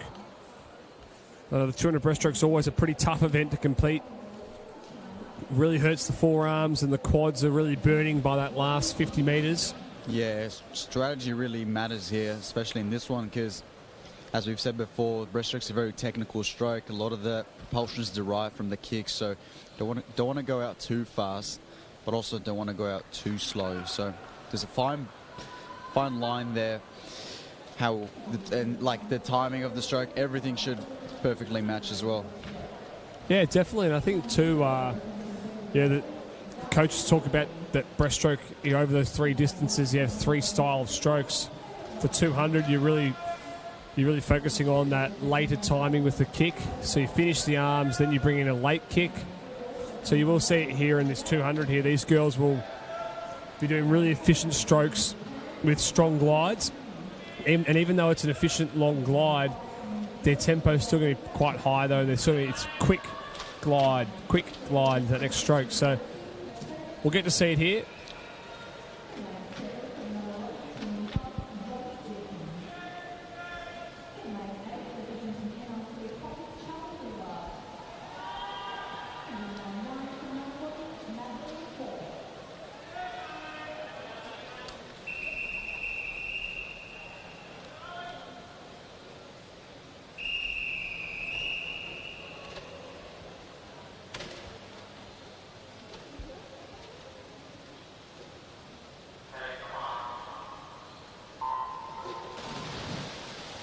Alrighty, our 200-metre breaststroke is underway now. And it looks like a really good split stroke there from Zyleka Pratt-Smith from New Zealand. She looks to be leading us through here at this first 25. Also, Michaela Smith had a great start there in lane 6. Her and her sister will be battling it out against each other again tonight, Riddell and Michaela. So Riddell in lane 3 and Michaela in lane 6. So it looks like Michaela might lead us there into the first turn. You'd expect Michaela to be leading through. She's a very good 50, 100-metre breaststroker. So she's going to want to go out and attack the first 100 and then try and hang on. I expect Katomi and Zyleka to probably reel her in that second 100. But she's going out really hard here in this first 100. Zoe Deacon alongside her also having a very strong first 100.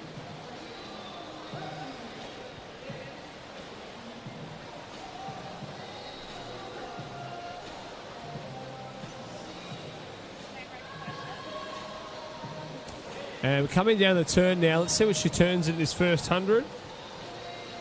Turns in a 1:11, so she's going out very fast. A bit of a catch me if you can now.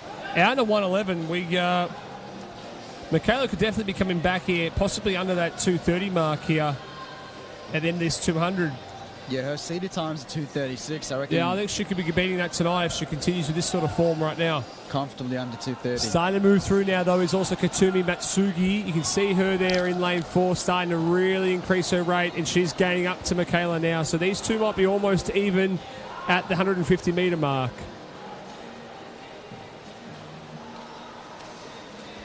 So Michaela still leads by about a second, followed them by Katumi Matsugi, then Zoe Deacon in third.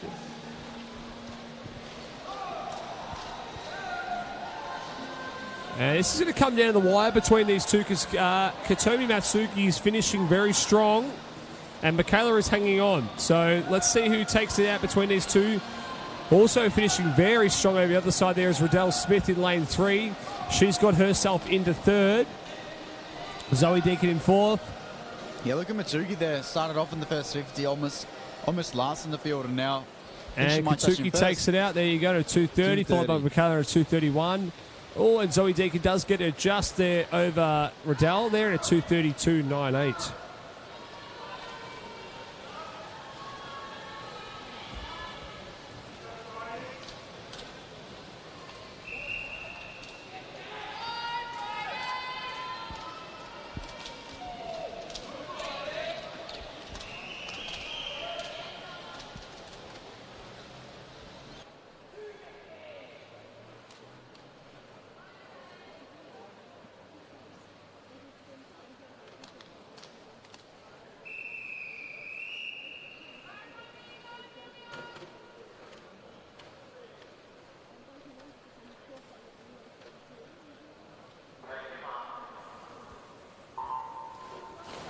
Alrighty, and our B final now is underway. So lane 0, we've got Ivy Lee. Lane 1, Darby Wilkes. Lane 3, Emily Vulich. That was lane 2. Lane 3, Roddy Cardell. Lane 4, Lily Kosh. Lane 5, Bridie Quayle. Lane 6, Romy Hurd. Lane 7, Amelia Otto. Lane 8, Darcy Lou Kercheval. And lane 9, Kate Cowan.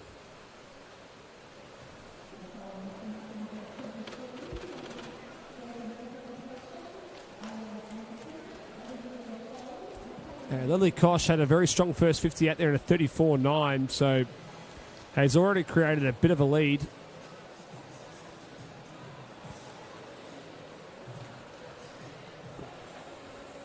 And so sitting in second place currently would be Romy Hurd. Also starting to move through, though, is Bridie Quayle. We called her name a little bit earlier. Only 14 years of age, as is Lily Kosh, so these two are very impressive swimmers. But Lily Kosh is looking really strong here.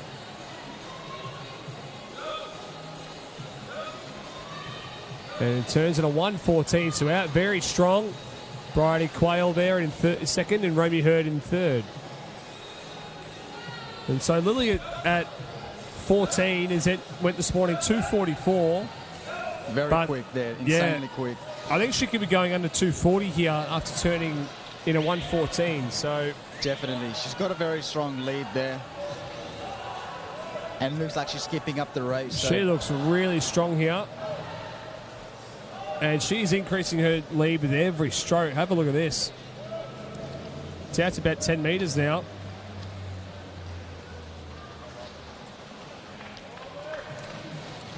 And she turns for the home straight. Followed by Bridie Quayle and then Riley Cardell.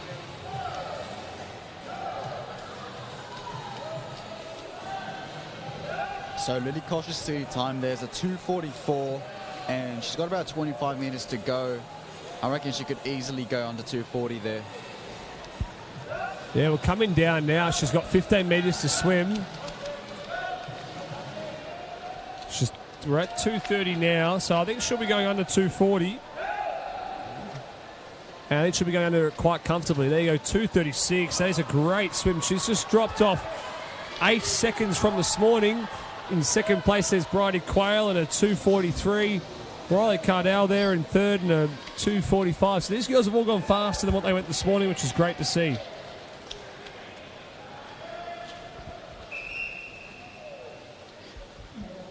Yeah, I think Lily's time there, 2:36, might be from the fastest from last heat as well. Yeah, I mean, would have put her right up there in the A final behind Katomi and Michaela, and I think Riddell was it who came in third, or Zoe. So should have been pushing those girls.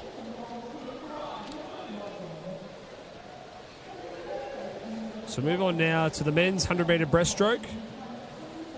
Have a look at that Victorian all-comers record there, 59.99 from Daniel Cave.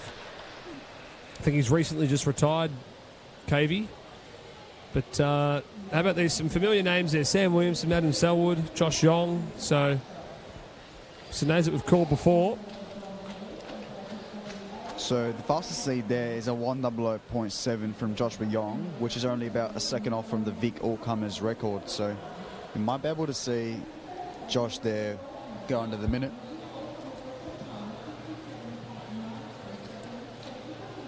Yeah, I think that'd be Josh's goal tonight, is to get under that minute mark. Be a great effort to be under that at this time of year and at this sort of meet. So same with Sam Williamson over there in lane 6. Expect him to go a little bit quicker than a 1:03.9. Same with Adam Selwood, who went 1:03.1 this morning. So I think both those boys have got potential to be getting down to that 1:01, 1:02 region. So be good to watch.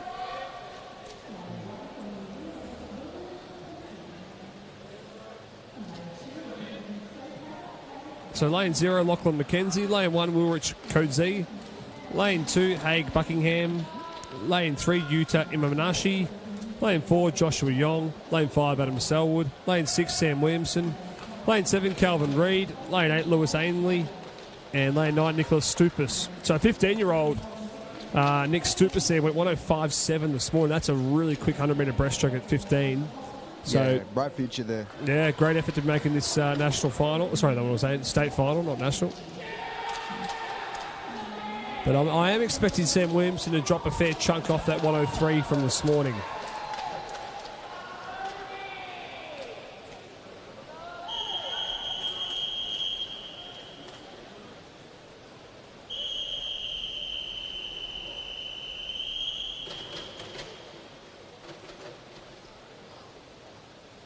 So a final of the men's 100-metre breaststroke.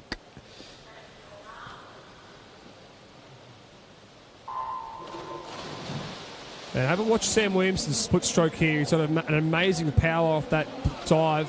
You see he's leading through. And also a great start was Josh Yong. And wow, Josh Yong looks really good in the water right now. Sitting nice and high. You can see he's getting distance, but he's keeping his rate nice and high too. So he's keeping that stroke still efficient while getting distance in it. He comes down the turn here, and he's turned a 28.2. Followed by Haig Buckingham there at a 29.3, and then Sam Williamson at 29.3 as well. But this looks like this is Josh Yong's to lose from here. He's looking very fast. He Very looks, high rate as yeah, well. he does. Swimming really well, though, is Yuta Amanashi also alongside over there now as well. They're starting to come through, but it's a battle on for second as Josh Yong is going to take this out pretty easily. Josh Now, Williams can he killing go it right now. Yeah, will he go under the minute? Oh, close. 100. So Yuta Amanashi there in a 102.5, and then Adam Seld there in a 103.0.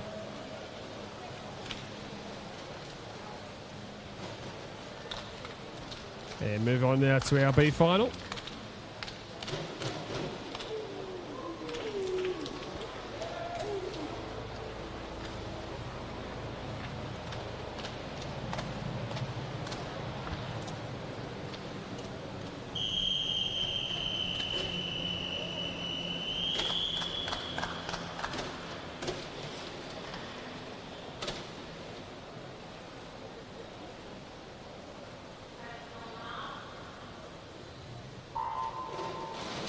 All right, now B final is now underway.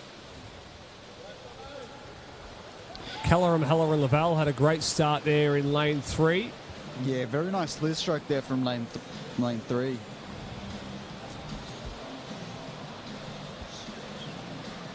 And Edward Meddings having a very good swim there also in lane 4, as is Kieran Jasing, and also lane 1 there, Ryan Yee. Now there might be Kieran Jasing leading us through at the touch. It is out there at 30.5.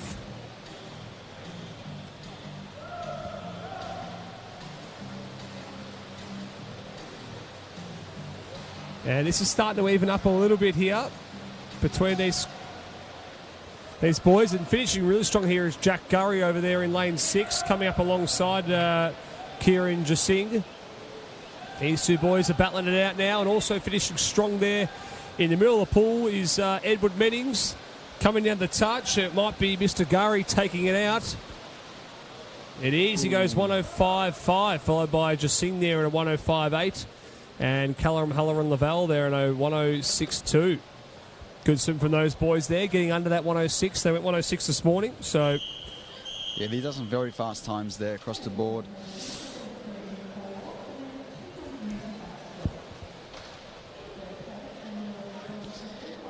I think breaststroke compared to the other strokes as well, like the swimmers have been seeming to just keeping up the pace. Like you don't see a lot of sprinting, you don't see a lot of control. It's all just from the get-go. Pick a pace and then just keep it to the end. Yeah, I think it's about keeping a consistent rate, a rate that's actually efficient that you can hold for the whole duration of 100. There's no point going out all guns blazing and then blowing up at 65, or there's no point cruising down the first 65 and then coming home like a freight train. So you've got to find that happy balance. That is true.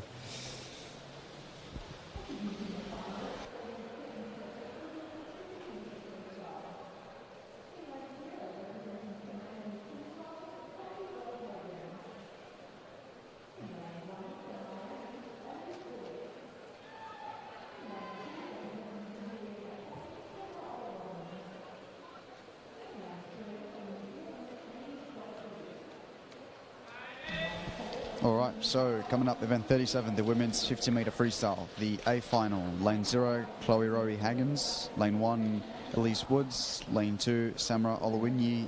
Lane 3, Amy Crospin. Lane 4, Olivia Wunsch. Lane 5, Nizak Lankar. Lane 6, Isabella Boyd. Lane 7, Georgia Pendergast. Lane 8, Holly Neville. And lane 9, Yunhee Kim.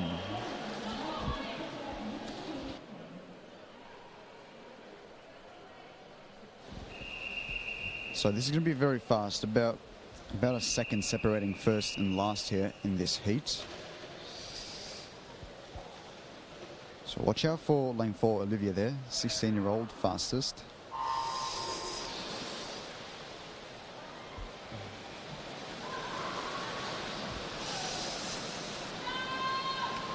A lot of straight arm freestyle we're seeing there in the middle. Looks like lane 4 and 5 might have just a little bit of an edge over the rest of the field. This race is over before you know it. What are they going to get? 25.4. 25.4 and 25.5 for first and second there. Isabella Boyd in third. I think almost everyone PB'd here from this morning's times.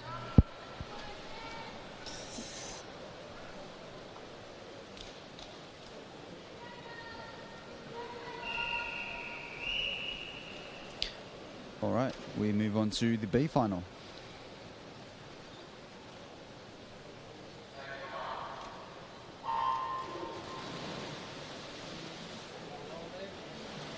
Very good start there from Gazelle Davey in lane 6.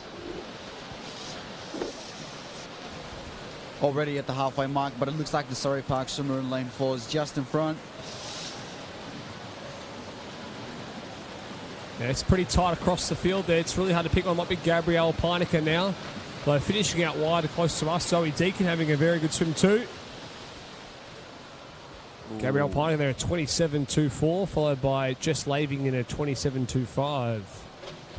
And Zoe Deacon in third. 1 separating first and second. That is a very small margin, Tim. Yeah, 0.01, the smallest of margins. So move on to one of my favourite events to watch is the 200-metre freestyle. I think it's an event that a lot of swimmers will do because you do a lot of work around the 200 freestyle, a lot of your aerobic work, a lot of middle distance swimmers, 4IM swimmers, even breaststrokers do a bit of work in the 2 free sometimes. So it's always a good event to watch. And you have a look across that field. Matthew Galea, who smashed out the 800 earlier, coming down to the 200. You got Brendan Smith, a 4IM swimmer, swimming this one. Cameron Bladen went 150.1 this morning. Very quick. Got a quality field here. William Petrick, we saw him dominate the 2 fly, yeah. 2 fly, and he's a great 2IM swimmer. Normally, he didn't swim the 2IM tonight, but we know traditionally how good he is over the IMs as well.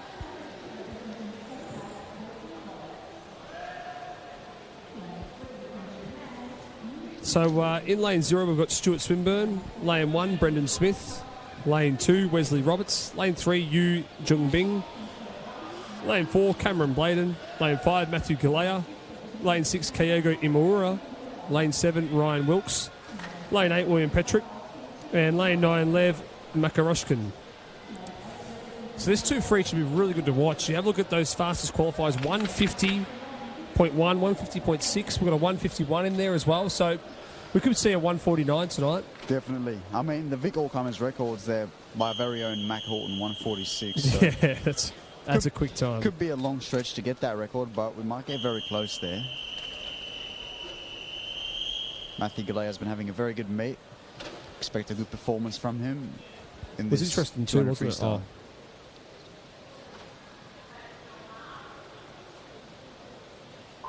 It was interesting too, wasn't it, that Gary Barclay was talking about for Matthew Galea how even though he's an 800-metre swimmer, he does a bit of work of speed over a 200. And it's really good for him to have that little bit of a change of gear. So Cameron Bladen had the best of the starts there in lane 4. And you can see that stroke looking nice and long. Also coming out hard was Will Petrick over here in lane 8.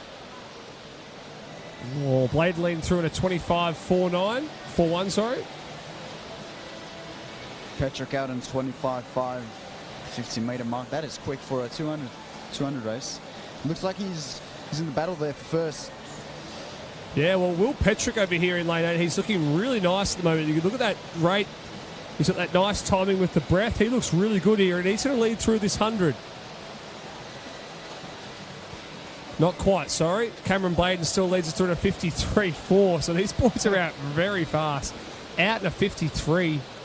In a 200 race, he's pretty quick. I mean, the seeded times, as we've said, the slowest was a 153 and fastest a 150. It could get close on that last leg. Well, Yu Junbung is starting to move through as well there from Japan. He's probably got himself up into third. Will Petrick looks like he's starting to tire just a little bit. Yeah, Cam Bladen's increasing his lead there. Oh, very good turn from Cam Bladen there from Tiger Sharks. Having a really good swim though, Stuart Swinburne over there in lane 0. He's coming home really strong. You can see him on the far side. And I don't think Cam Bladen can see him over that far side. Wesley Roberts also finishing very strong as we come down to the wall. Let's see what the time is. 149.7. There we go. We got a man under that 150. 149.7, followed by Stuart Swinburne in the 150. And in third place, Wesley Roberts there in the 151. So a fast final right there. Huge swims. 149 there from Cam Bladen. And you have to remember that the Victorian record was achieved by none other than Michael Phelps, a 143. So not far off. Yeah, not far.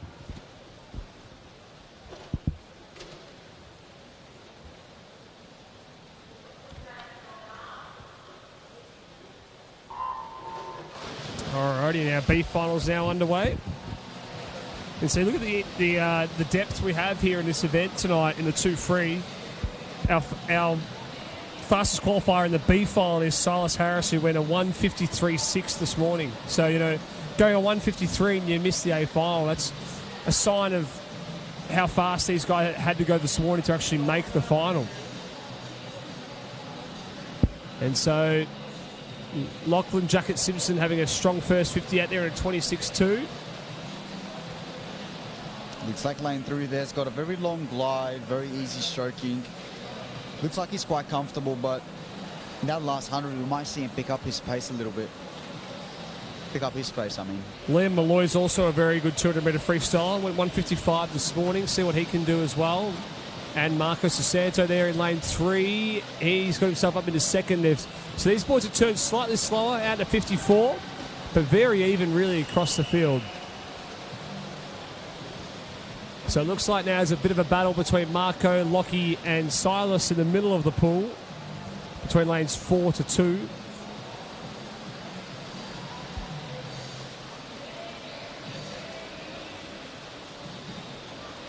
And Silas now has a bit more of a lead. Turns to 123, followed by Lockie and then Marco. So those three are still leading us through at the 150. Well, Silas is pulling away just a little bit there from the rest of the field. He's increasing his kick. A lot of white water there, which is good to see. He's still got a bit of energy in that last 25 metres. James McBride over here in lane 7, close to us, also having a very strong last 50. Can he sneak up into third? But will be Silas takes it out. 152.0, that's a quick swim. Followed by 152.7 to 153. So those boys went very fast. Yeah.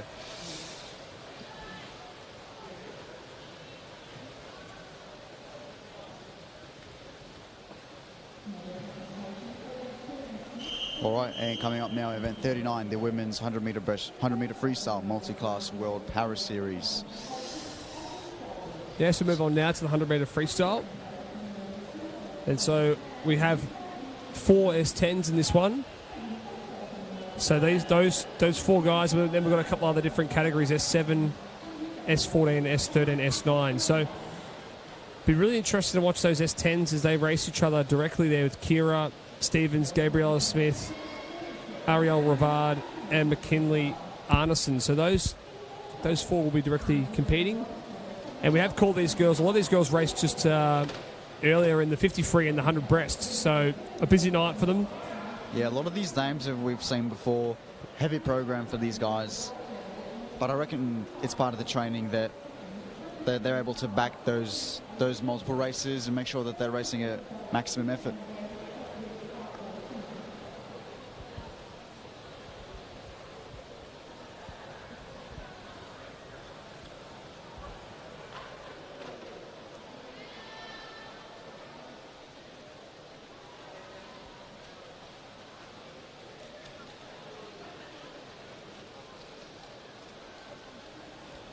And so you can see it's really started to cool off here later in the evening. You can see swimmers now coming out in their jackets rather than just their T-shirts.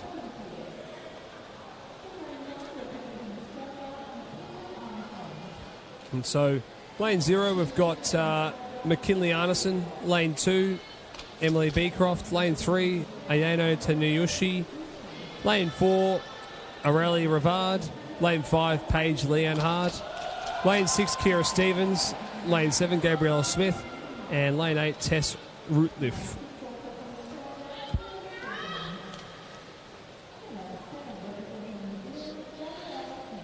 So looking ahead there, we've just got about a couple more hundreds races to finish off and then a 4x200 relay. So it should be exciting.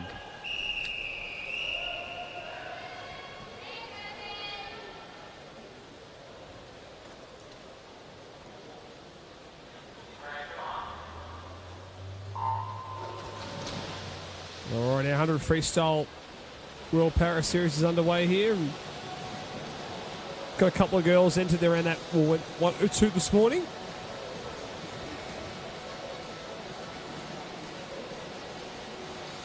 And starting strong, looks like it's closer to us here, Kira Stevens and also Aurelia Rivard. These two are directly competing against each other as well. So let's see what they both turn in. Yeah, it is looking pretty even there across the 4 Oh, lanes. just 0.3 of a second separates those two.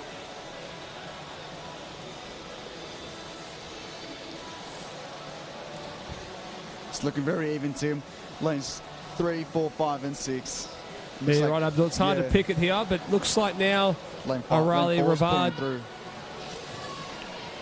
Ayuni Toyushi is also finishing very strong. Well, let's set the time. 101.9 for the 102, so good swim there.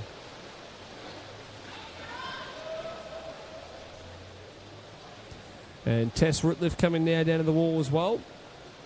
She at 116.7 this morning. Let's see the time. 117, so just a little bit over.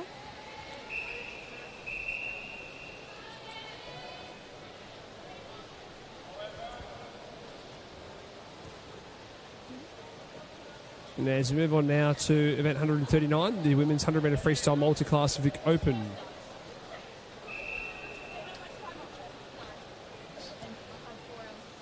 So lane 0 got Matilda Mobbs, lane 1 Amber Stelling, lane 2 Grace Brimelow, lane 3 Jasmine Fulgrab, lane 4 Kale Thompson, lane 5 Montana Atkinson, lane 6 Sarah Howe, lane 7 Holly Warren, lane 8 Taylor Cameron, and lane 9 Madeline Fox.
All right, so this is event 139, the women's 100-metre freestyle multi-class Vic Open.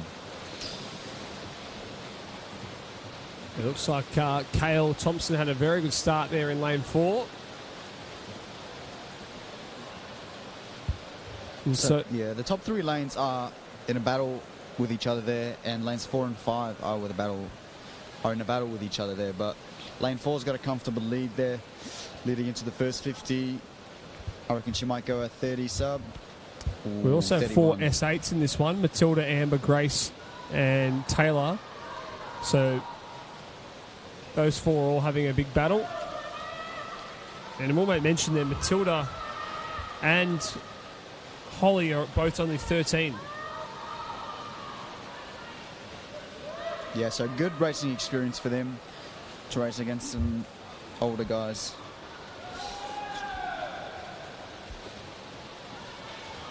Kale Thompson, though, in lane 4 there. Looks like she's taking it out in a 104.3. So a little bit faster than this morning.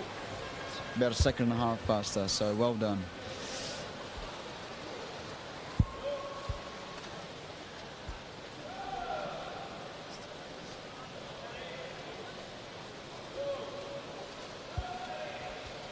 And so Taylor Cameron coming down the wall now.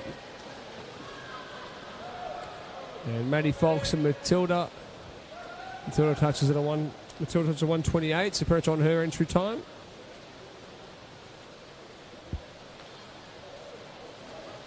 And Maddie Fox coming down now. 1:45. She's just taken off 3 seconds off her entry time from this morning. So it's a great swim.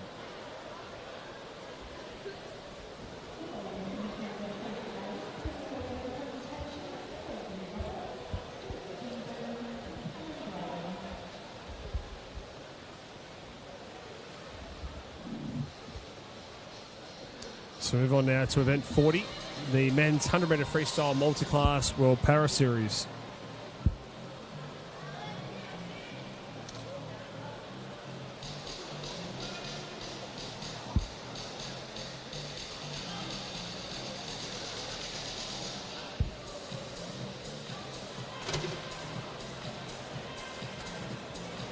So lane 1, we have Hong Liang Wu from China.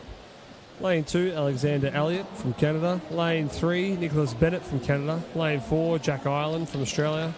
Lane 5, Rowan Crothers from Australia.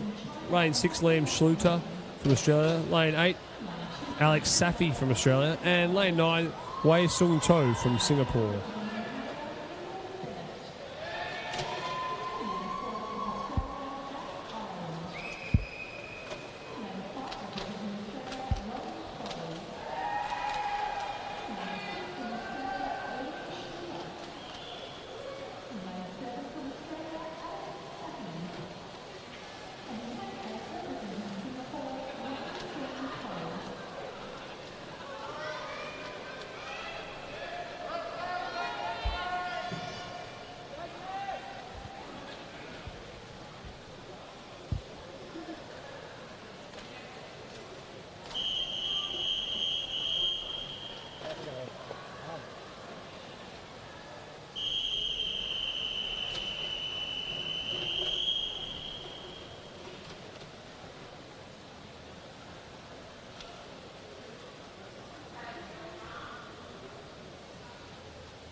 All right, and the 100 freestyle is underway here. So a very good start there from Nick Bennett over there in lane 3 from Canada. He had the best of the starts, and he looks like he's going to lead through here. Yeah, he's sprinting in that first 50. I wonder if he's going to be able to keep that in that second one. Looks like it's a strong performance, though, from Crothers there in lane 5. Bennett still in first. Canadian swimmer 25.2. Out very fast.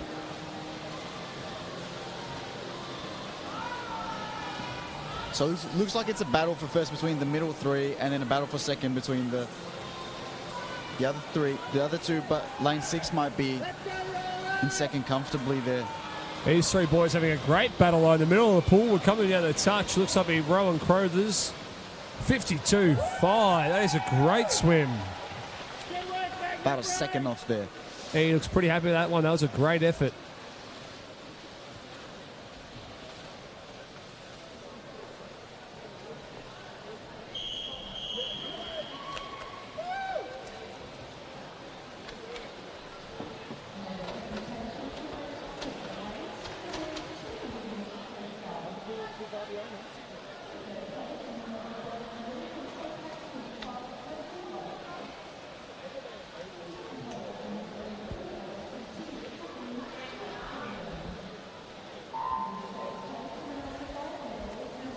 Alrighty, so move on now to event 140, the men's 100-metre freestyle multi-class Vic Open.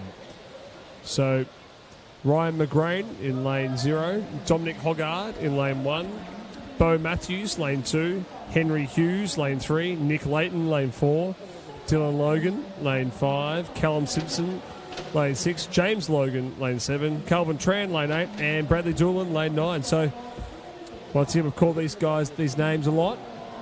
They've swum a lot tonight. Definitely. And a lot of back-to-back swims for some of these guys. They wouldn't have had much time between for warm-downs. They only swum probably about maybe 40 minutes ago in the 53.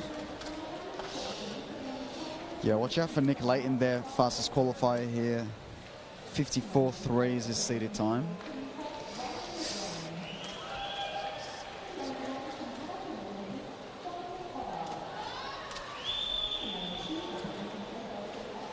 Yeah, Nick Layton's 54.3. It'll be interesting if he can get under that 54 second mark, as you were saying tonight. And you look at Dylan Logan alongside him, who's qualified in a 58.2. So whether he can push down to that, maybe a 56 region.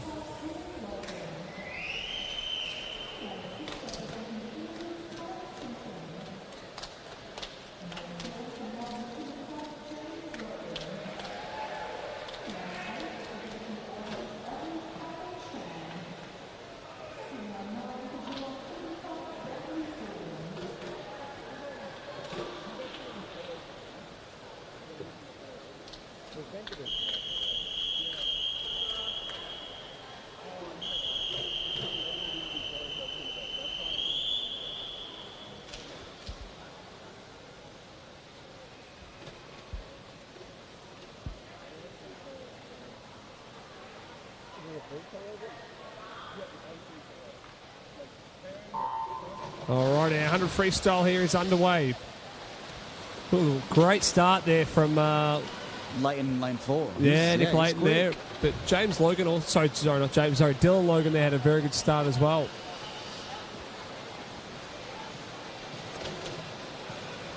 It looks like these two might be in a battle for first place. I think Leighton might be leading us here into the first turn. It's really good to see, too, in this 100-metre freestyle that we have emergencies that didn't even make the final for this 100 freestyle. It shows the depth now we have in the 100 freestyle here in our Victorian multi-class. You know, you've actually got to really perform in the heats to make the final here. Definitely. Which is great. Leighton looking very strong here, last 25. He touched at the wall, 26. Well, let's see what time Nick can go here. So he's coming down the wall now. This could be a 53. There we go, 53.9. It's a great effort. 56 from Dylan, so that's a great swim as well. So both have really lifted their game there. Henry Hughes in a 100. That's also a good swim from him. So that's a fast final from these guys. And Ryan McGrain over on the far side, and Bradley Doolan coming into the wall now. Yeah, Leighton will be happy about that. He's just gave his coach a thumbs up. Alrighty, so move on now to just heat 1 of 1 here, the 4x200 freestyle relay. The women's 800 freestyle relay, as they say, or 4x2. So, lane 0, we have Melbourne Vic Centre B. Lane 1, Melbourne Swim Club B. Lane 2, Melbourne Swim Club A. Lane 3, Nunawading B. Lane 4, Nunawading A. Lane 5, Melbourne Vic Centre A. Lane 6, Surrey Park A. Lane 7, MLC A. And Lane 8, Yarra Plenty Waves A. So, can Nunawading go the 1-2 here in this 4x2?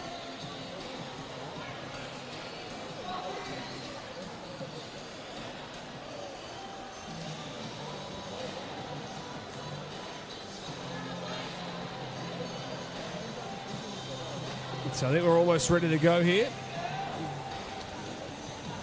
And you can see the girls are pretty pumped behind the blocks there. I can see a couple of girls have taken a selfie there. It might be a bit of a B-reel, is it? I don't know how to use that app. I haven't got that one, sorry. Neither. And so I think we're almost ready to go here. We can see Tamsin Cook looks like she's going to be leading off Vixen. I can see Mia Holler getting in the face of Alana Banks there from Surrey Park, really shaking her, firing her up.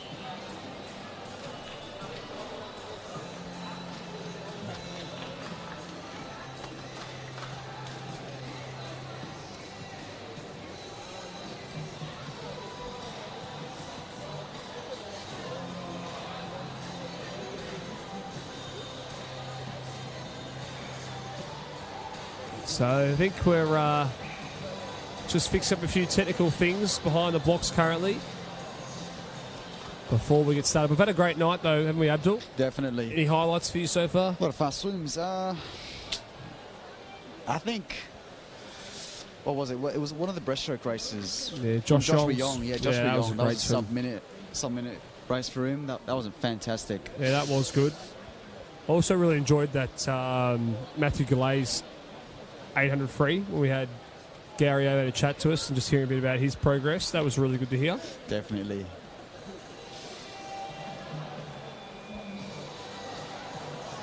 And so you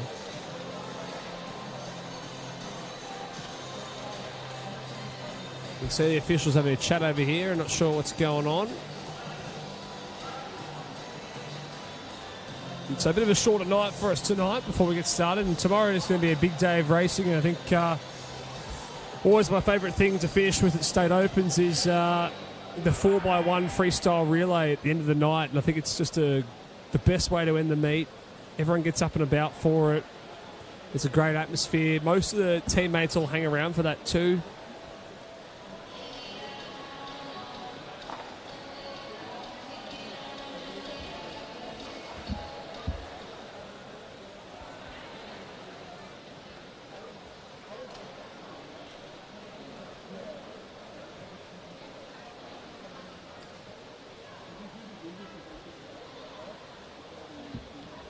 So we're still fixing some technical errors here before we finish off with some fast swims.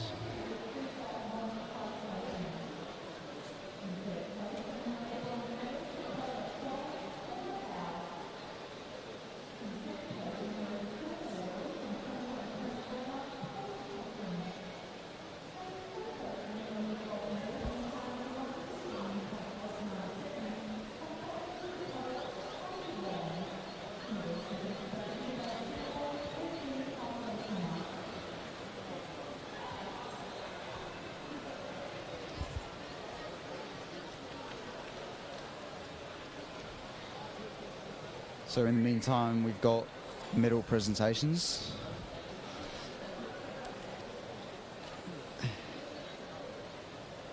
And I could see just then Michael Skronsky from Nunawading getting over there in his Nunawading guys' faces there, firing them up for this relay. He lives for a relay, so hopefully he starts screaming again tonight, because it's been a bit quiet without him yelling.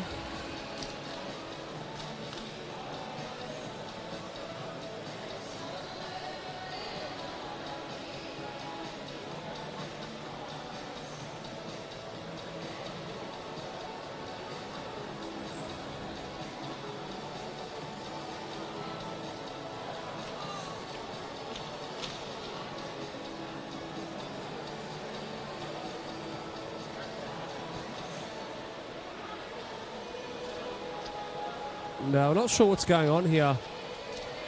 We have had a big delay.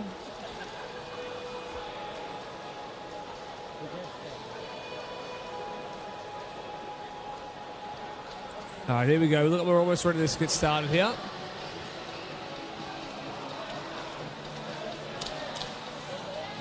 And I see that a few swimmers have just walked off pool deck here. I don't know what's happening here. All hell's broken loose down here.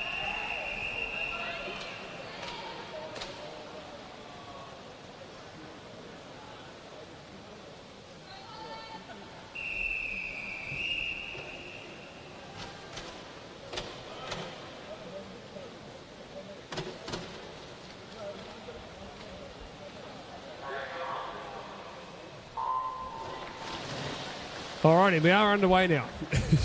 In this 4x2. And so Tasman Cook, as we would expect, is going to be leading us out there, and Holly Neville from Melbourne also one to watch.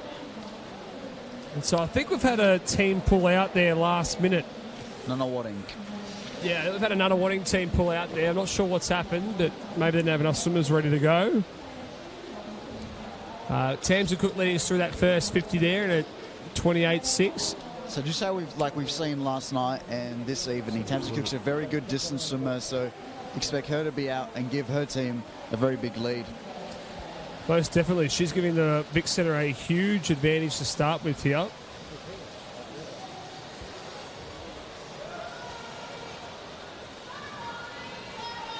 And so let's see what she turns in here at the first 100. Out to 59. There you go. She's out under the minute. So she's out very quick. And we have a close battle there between Melbourne and Nunawading at the moment for second. But they're going to have a lot of work to do to catch up to Vic Centre after this lead that Tamsin Cook has given them. Tamsin Cook really out in front there. She's got a really long stroke. Oh, yep. Yeah. Probably out by about 15 metres now. 131 there, coming up into the last 50.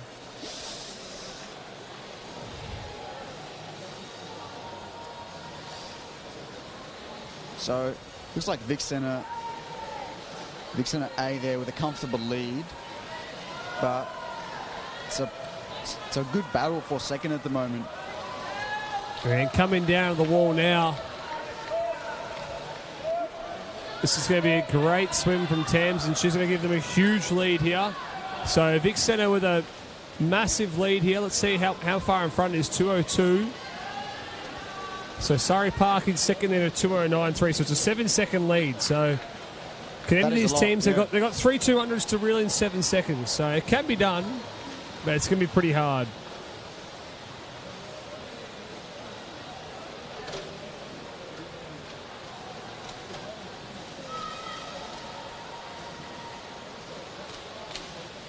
So Giselle Davey here, who's also had a fantastic meet so far. She's out very quick, increasing the lead that Tamsin gave Vic Center. Looks like Surrey Park there might be edging just in front to get second place at the moment.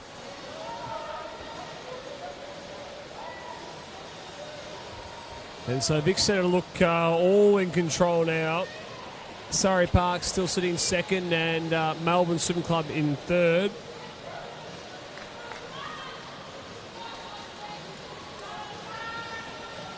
But you see she's sitting really close to the lane rope here, Giselle. Whether that's a tactic of hers or that's just a natural thing that she likes to sit right on the lane rope. But she's actually increasing the lead. You can see her starting to bring the legs in on that TV. You can see the splash from behind. She's bringing the legs in this third 50. And you expect her to really come home hard as well in this last 50.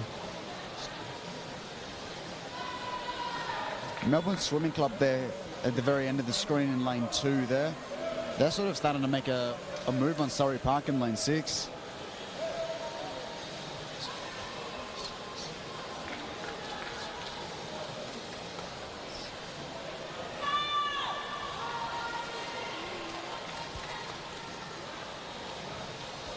And so, yeah, Melbourne Swimming Club are probably in second place, followed by Surrey Park in third, then Melbourne Swimming Club B, or sorry, Nunawading, I think I should say.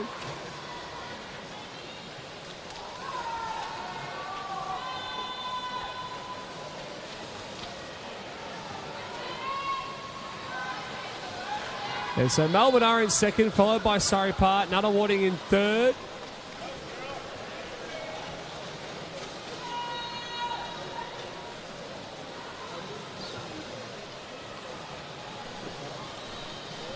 So it looks like Vic Center there's increasing their lead with Yeah, each. they are. Yeah. This could be almost out by 25 metres now. So I'm not sure anyone's going to catch them from here. Melbourne Swimming Club increasing their lead from Surrey Park. You have a look at that record, though. They're from 2019, 8:13 for the Vic All-Comers, and the record from the World Championships from 2007, the American girls, they went 7:50.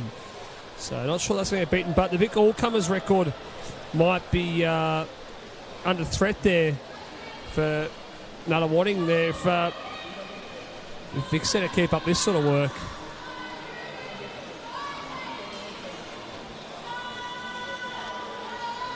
So Melbourne Swimming Club there in lane 2, ever so slightly increasing their lead and decreasing the gap that they are behind Vic Center. But at the moment, it looks like it's a battle between Surrey Park and Nunawading in lanes 3 and lane 6. Yeah, Nunawading's starting to reel Surrey Park in right now.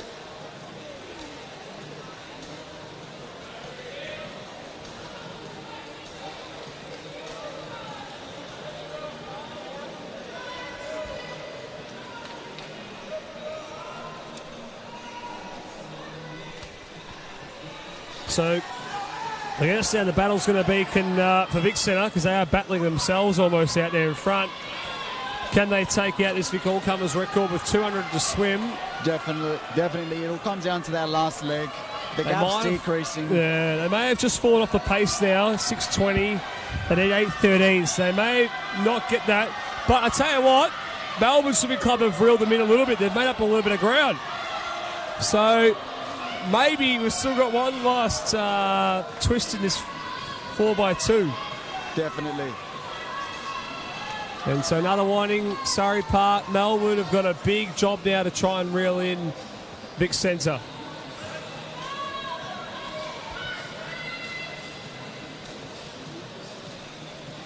Ruby Knott there looking very strong in her first 50.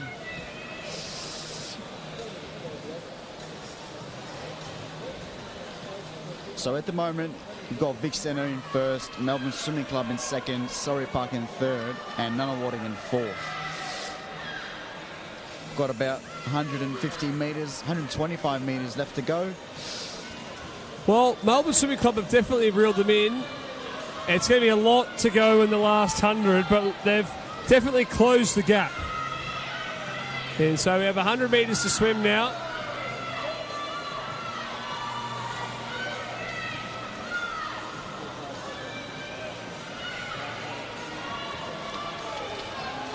You can hear a lot of the cheers from the swimmers rooting for their teams. Looks like it's a comfortable lead though from Ruby Knott in lane 5, the Vic Centre team. They're increasing their lead once again. Yeah, it's just picked up the pace here in this last 100 here, Ruby Knott.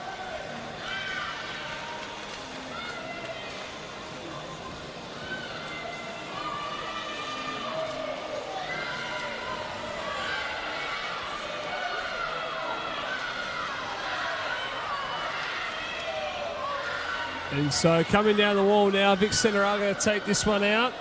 Led from start to finish thanks to Tamsin's first 200 there. And Giselle and the other girls put in some great legs here. So Vic Centre are going to take this out. Let's see the time. It looks like Melbourne will be in second place. 8:33 is the winning time. Yeah, 8:38 and Surrey Park in third. And Surrey Park in third, followed by Nunawading in fourth.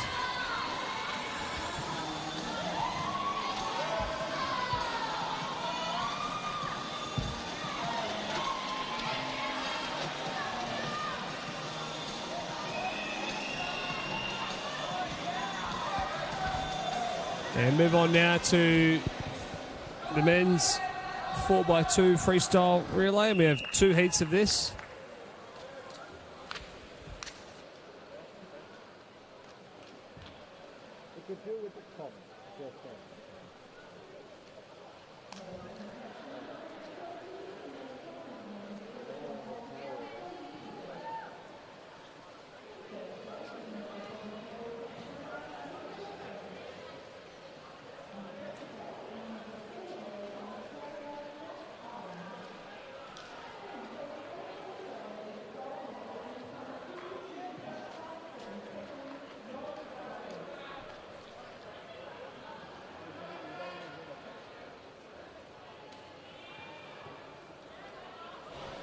All right, we move on to the last event of the night, event 42, the men's 4x2 metre freestyle relay.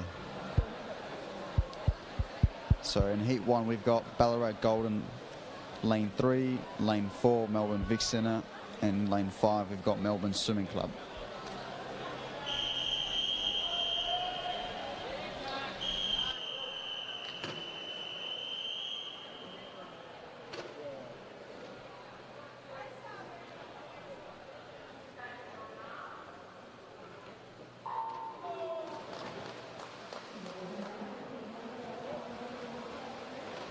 Very strong start there from lane 5.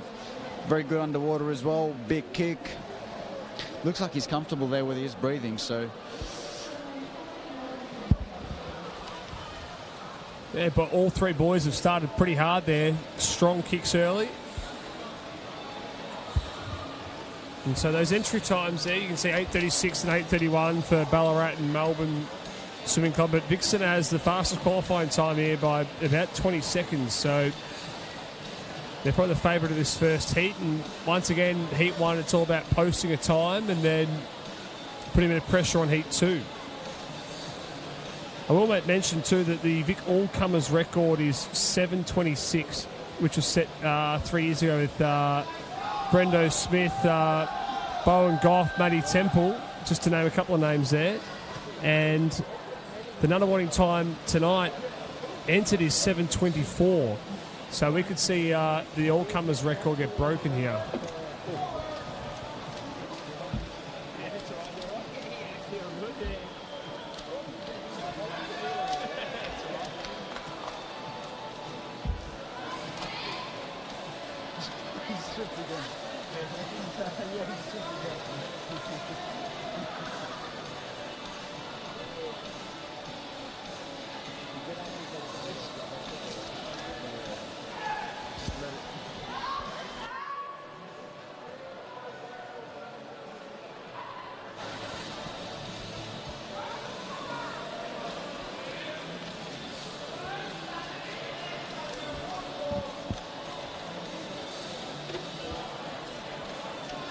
Finishing off this first 200, looks like Vixen is off leading, but Ballarat Gold holding on.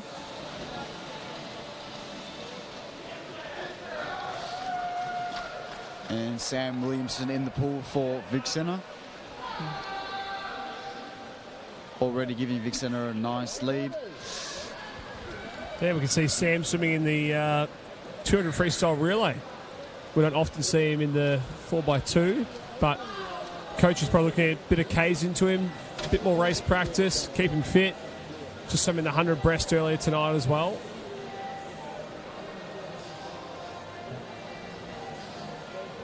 Looks like Melbourne Swimming Club has just fallen just a little bit off pace here, but they're still very well in contend. They're contenders here to win, but it looks like Vixen have a comfortable lead at the moment. Yeah, you know, you got a pretty strong A team when Sam Williamson's in your B team.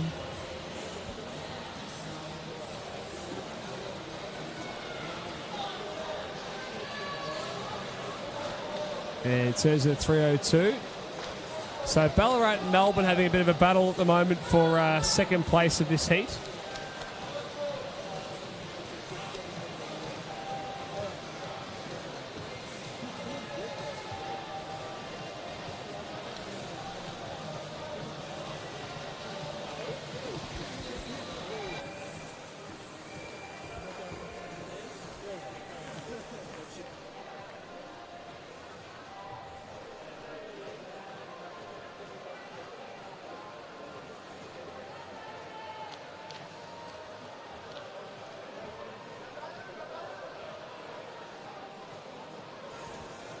And so one of our photographers here just tripped on a chair behind us. He's all good though. And we saw him trying to hurdle one of the barricades as well. So while the swimming's going on, we've got photographers hurling around as well. So coming down the wall now at the halfway point here, it will be Vic Centre leading us through. Sam Williamson putting in a strong leg now. And Alexander Dolberg now is in the water. And it looks like Melbourne's taking the lead over Ballarat there for second place.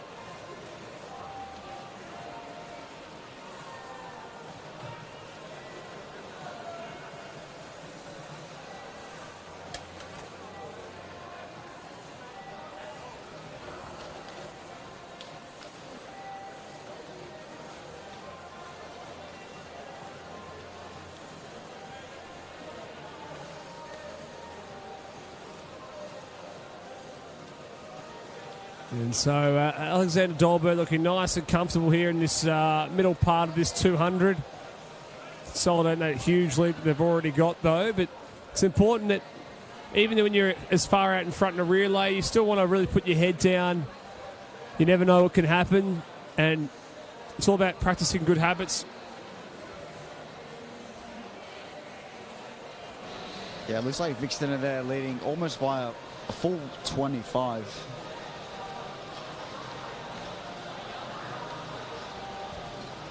Melbourne pulling away from Ballarat Gold here.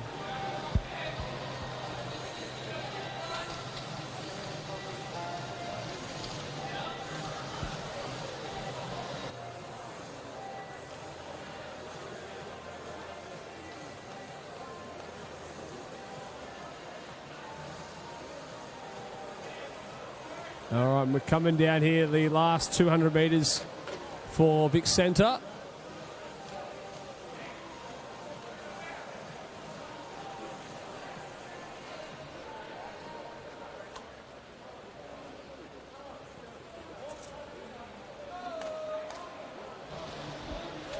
So last 200 here.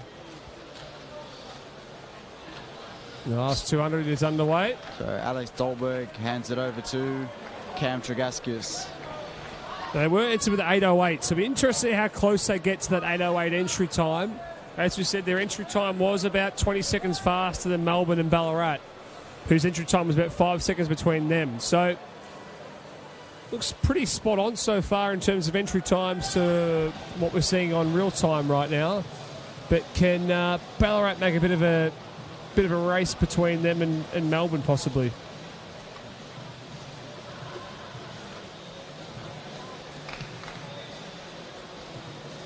And I can see Heat 2 behind us, behind the blocks over there, looking pretty pumped up, ready to go. Looking pretty relaxed, though, the lads behind the blocks over there. They know it's the final event of the night. Did you enjoy doing relays back in the day, or still do? Definitely still do. There is a different atmosphere to relays. You just race for the team. You're not racing for yourself. Everyone's there to have fun, but also compete really hard and get some amazing times. Yeah, I think you always swim faster in a relay. I think you never want to let your teammates down. You're a bit more pumped up than normal, so you love it. It's always good fun. Definitely. I think too, you know, when you're up in the atmosphere, everyone's cheering you on. You're just naturally going to swim a little bit quicker. Of course. So coming down to his last turn now is Cam Tregaskis. He's got 50 metres to swim now.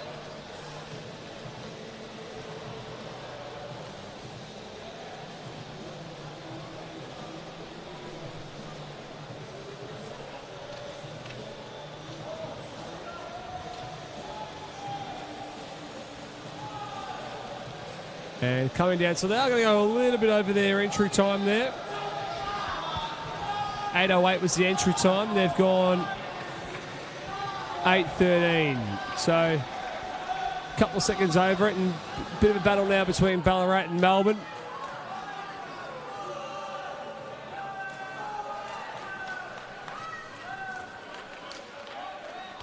And so Melbourne touched an 8:28 under their entry time, and also Ballarat have gone under theirs. So here we go for Heat 2. All eyes are on Nunawading A and Japan A in the middle of the pool. 7:25 and 7:24. This should be a great battle between these two. And maybe possibly Western Melbourne Propulsion. And Melbourne Vic Centre as well. Their A team will expect there to bring the best as well.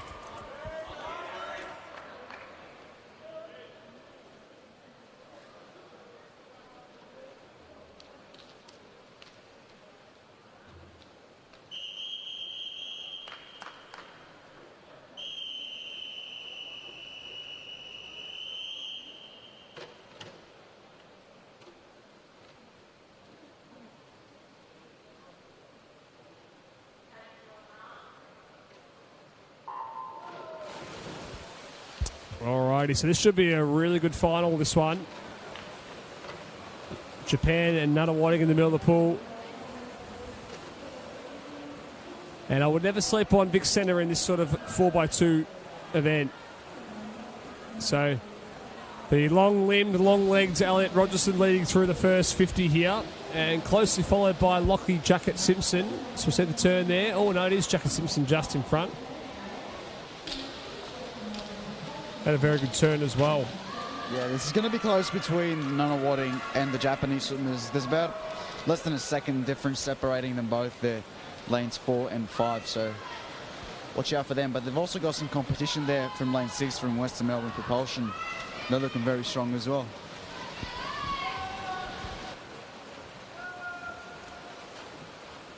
Alrighty, so Elliot Rogerson leading through then at 54.2.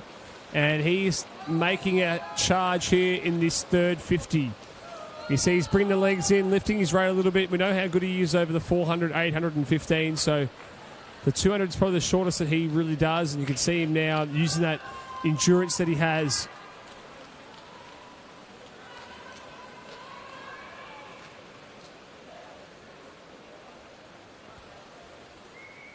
Tiase Nakumi there in second from Japan. So Nunawading with a slight edge now. This is a big lead that Elliot's giving them.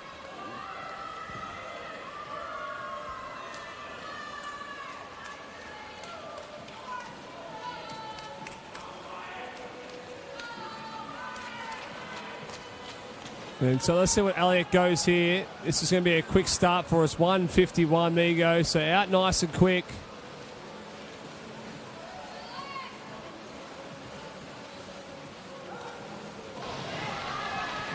Nunawading there in lane 4, out with a comfortable lead at the moment. It's a battle between lanes 5 and 6. It is looking pretty even, Tim. It is so far, and Silas Harris in the water now. He's a distance swimmer, so 200 metres is kind of his forte. So looking at giving Nunawading an even bigger lead. Yeah, and you got Robbie Dillison in there, Marco Sasanto, Tan Curtis Murden. These guys all swum just in the 200 freestyle final about an hour or so ago.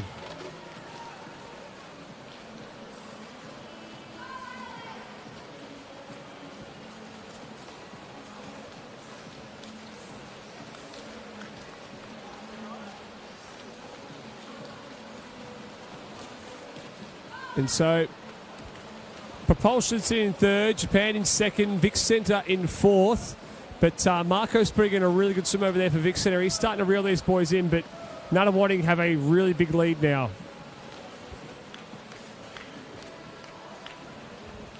Well, Nunawading's entry time, as I said, he's entered faster than the Victorian all-comers record. So this is going to be really interesting how fast they do actually go tonight.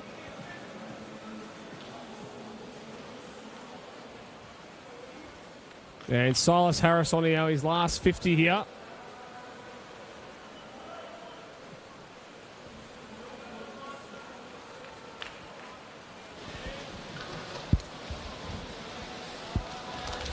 Looks like Japanese swimmers are making a move there. Increasing their pace just a little bit. And so Nunawading handed over to Will Petrick, who swam a 200 free earlier this evening.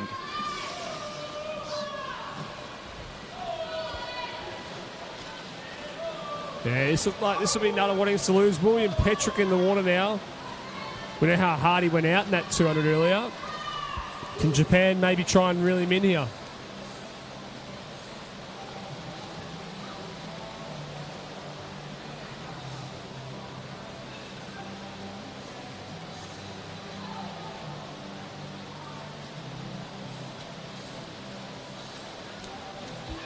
It is looking like a comfortable second place for Japan at the moment.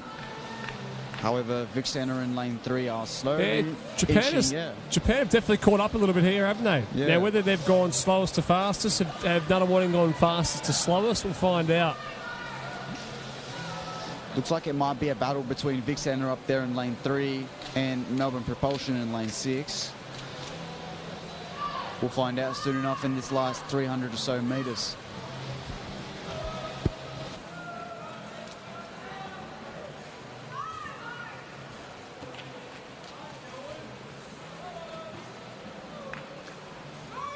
Well, Japan have definitely reeled them in enough to maybe make it a bit of a race here in this last 200. So can they make it?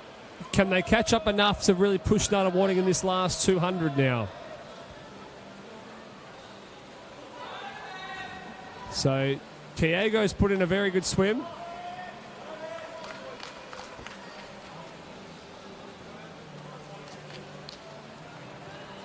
And so coming down now, here we go for the last 200 here. So can Nunawading hang on to their large lead and go for the win now? Propulsion's comfortably in third. Evan Chi in the water now. And I reckon Japan might still be a chance. Japan's got definitely got a big chance there. Propulsion looked comfortably in second.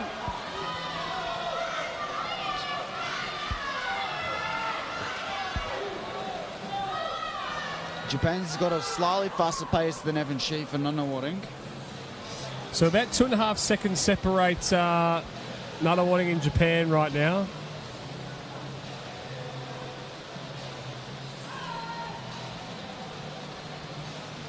They're definitely catching up though here, Japan, and whether he's blown all his fuel tickets so in the first 100, Yu Jungbun, but Evan Chi can definitely sense that he's coming for him here in this last 100. We could have a good battle on our hands here. Last 100 to go. Japan have made a great effort across this 800 metres so far. I can see the Japanese boys that behind the box are starting to really get behind him.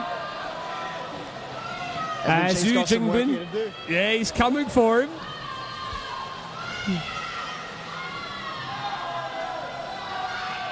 We've got about 50 metres left. The Japanese swimmers. I'm not sure he's really been enough, but you never say never. Never say never. 15 metres left. Looks like it's a comfortable third. I think he's starting to tire. He's really giving it a crack. Oh, hang on. Well, there's 25 to go, and he is starting to catch him. He's made up a lot of ground here, and he's coming home really strong. They've got 10 metres to swim. He's catching with every stroke. Is Evan Chang going to hang on there? He will just. He gets it. 7:32. Well, what a swim by Yu Jingbun there. He was very close. I can't believe he got as close as he did. He caught up almost at body length in the last 25. I know. I thought he was no chance there. So James McBride takes out the bronze there for propulsion. And in fourth place there was Melbourne Vic Centre.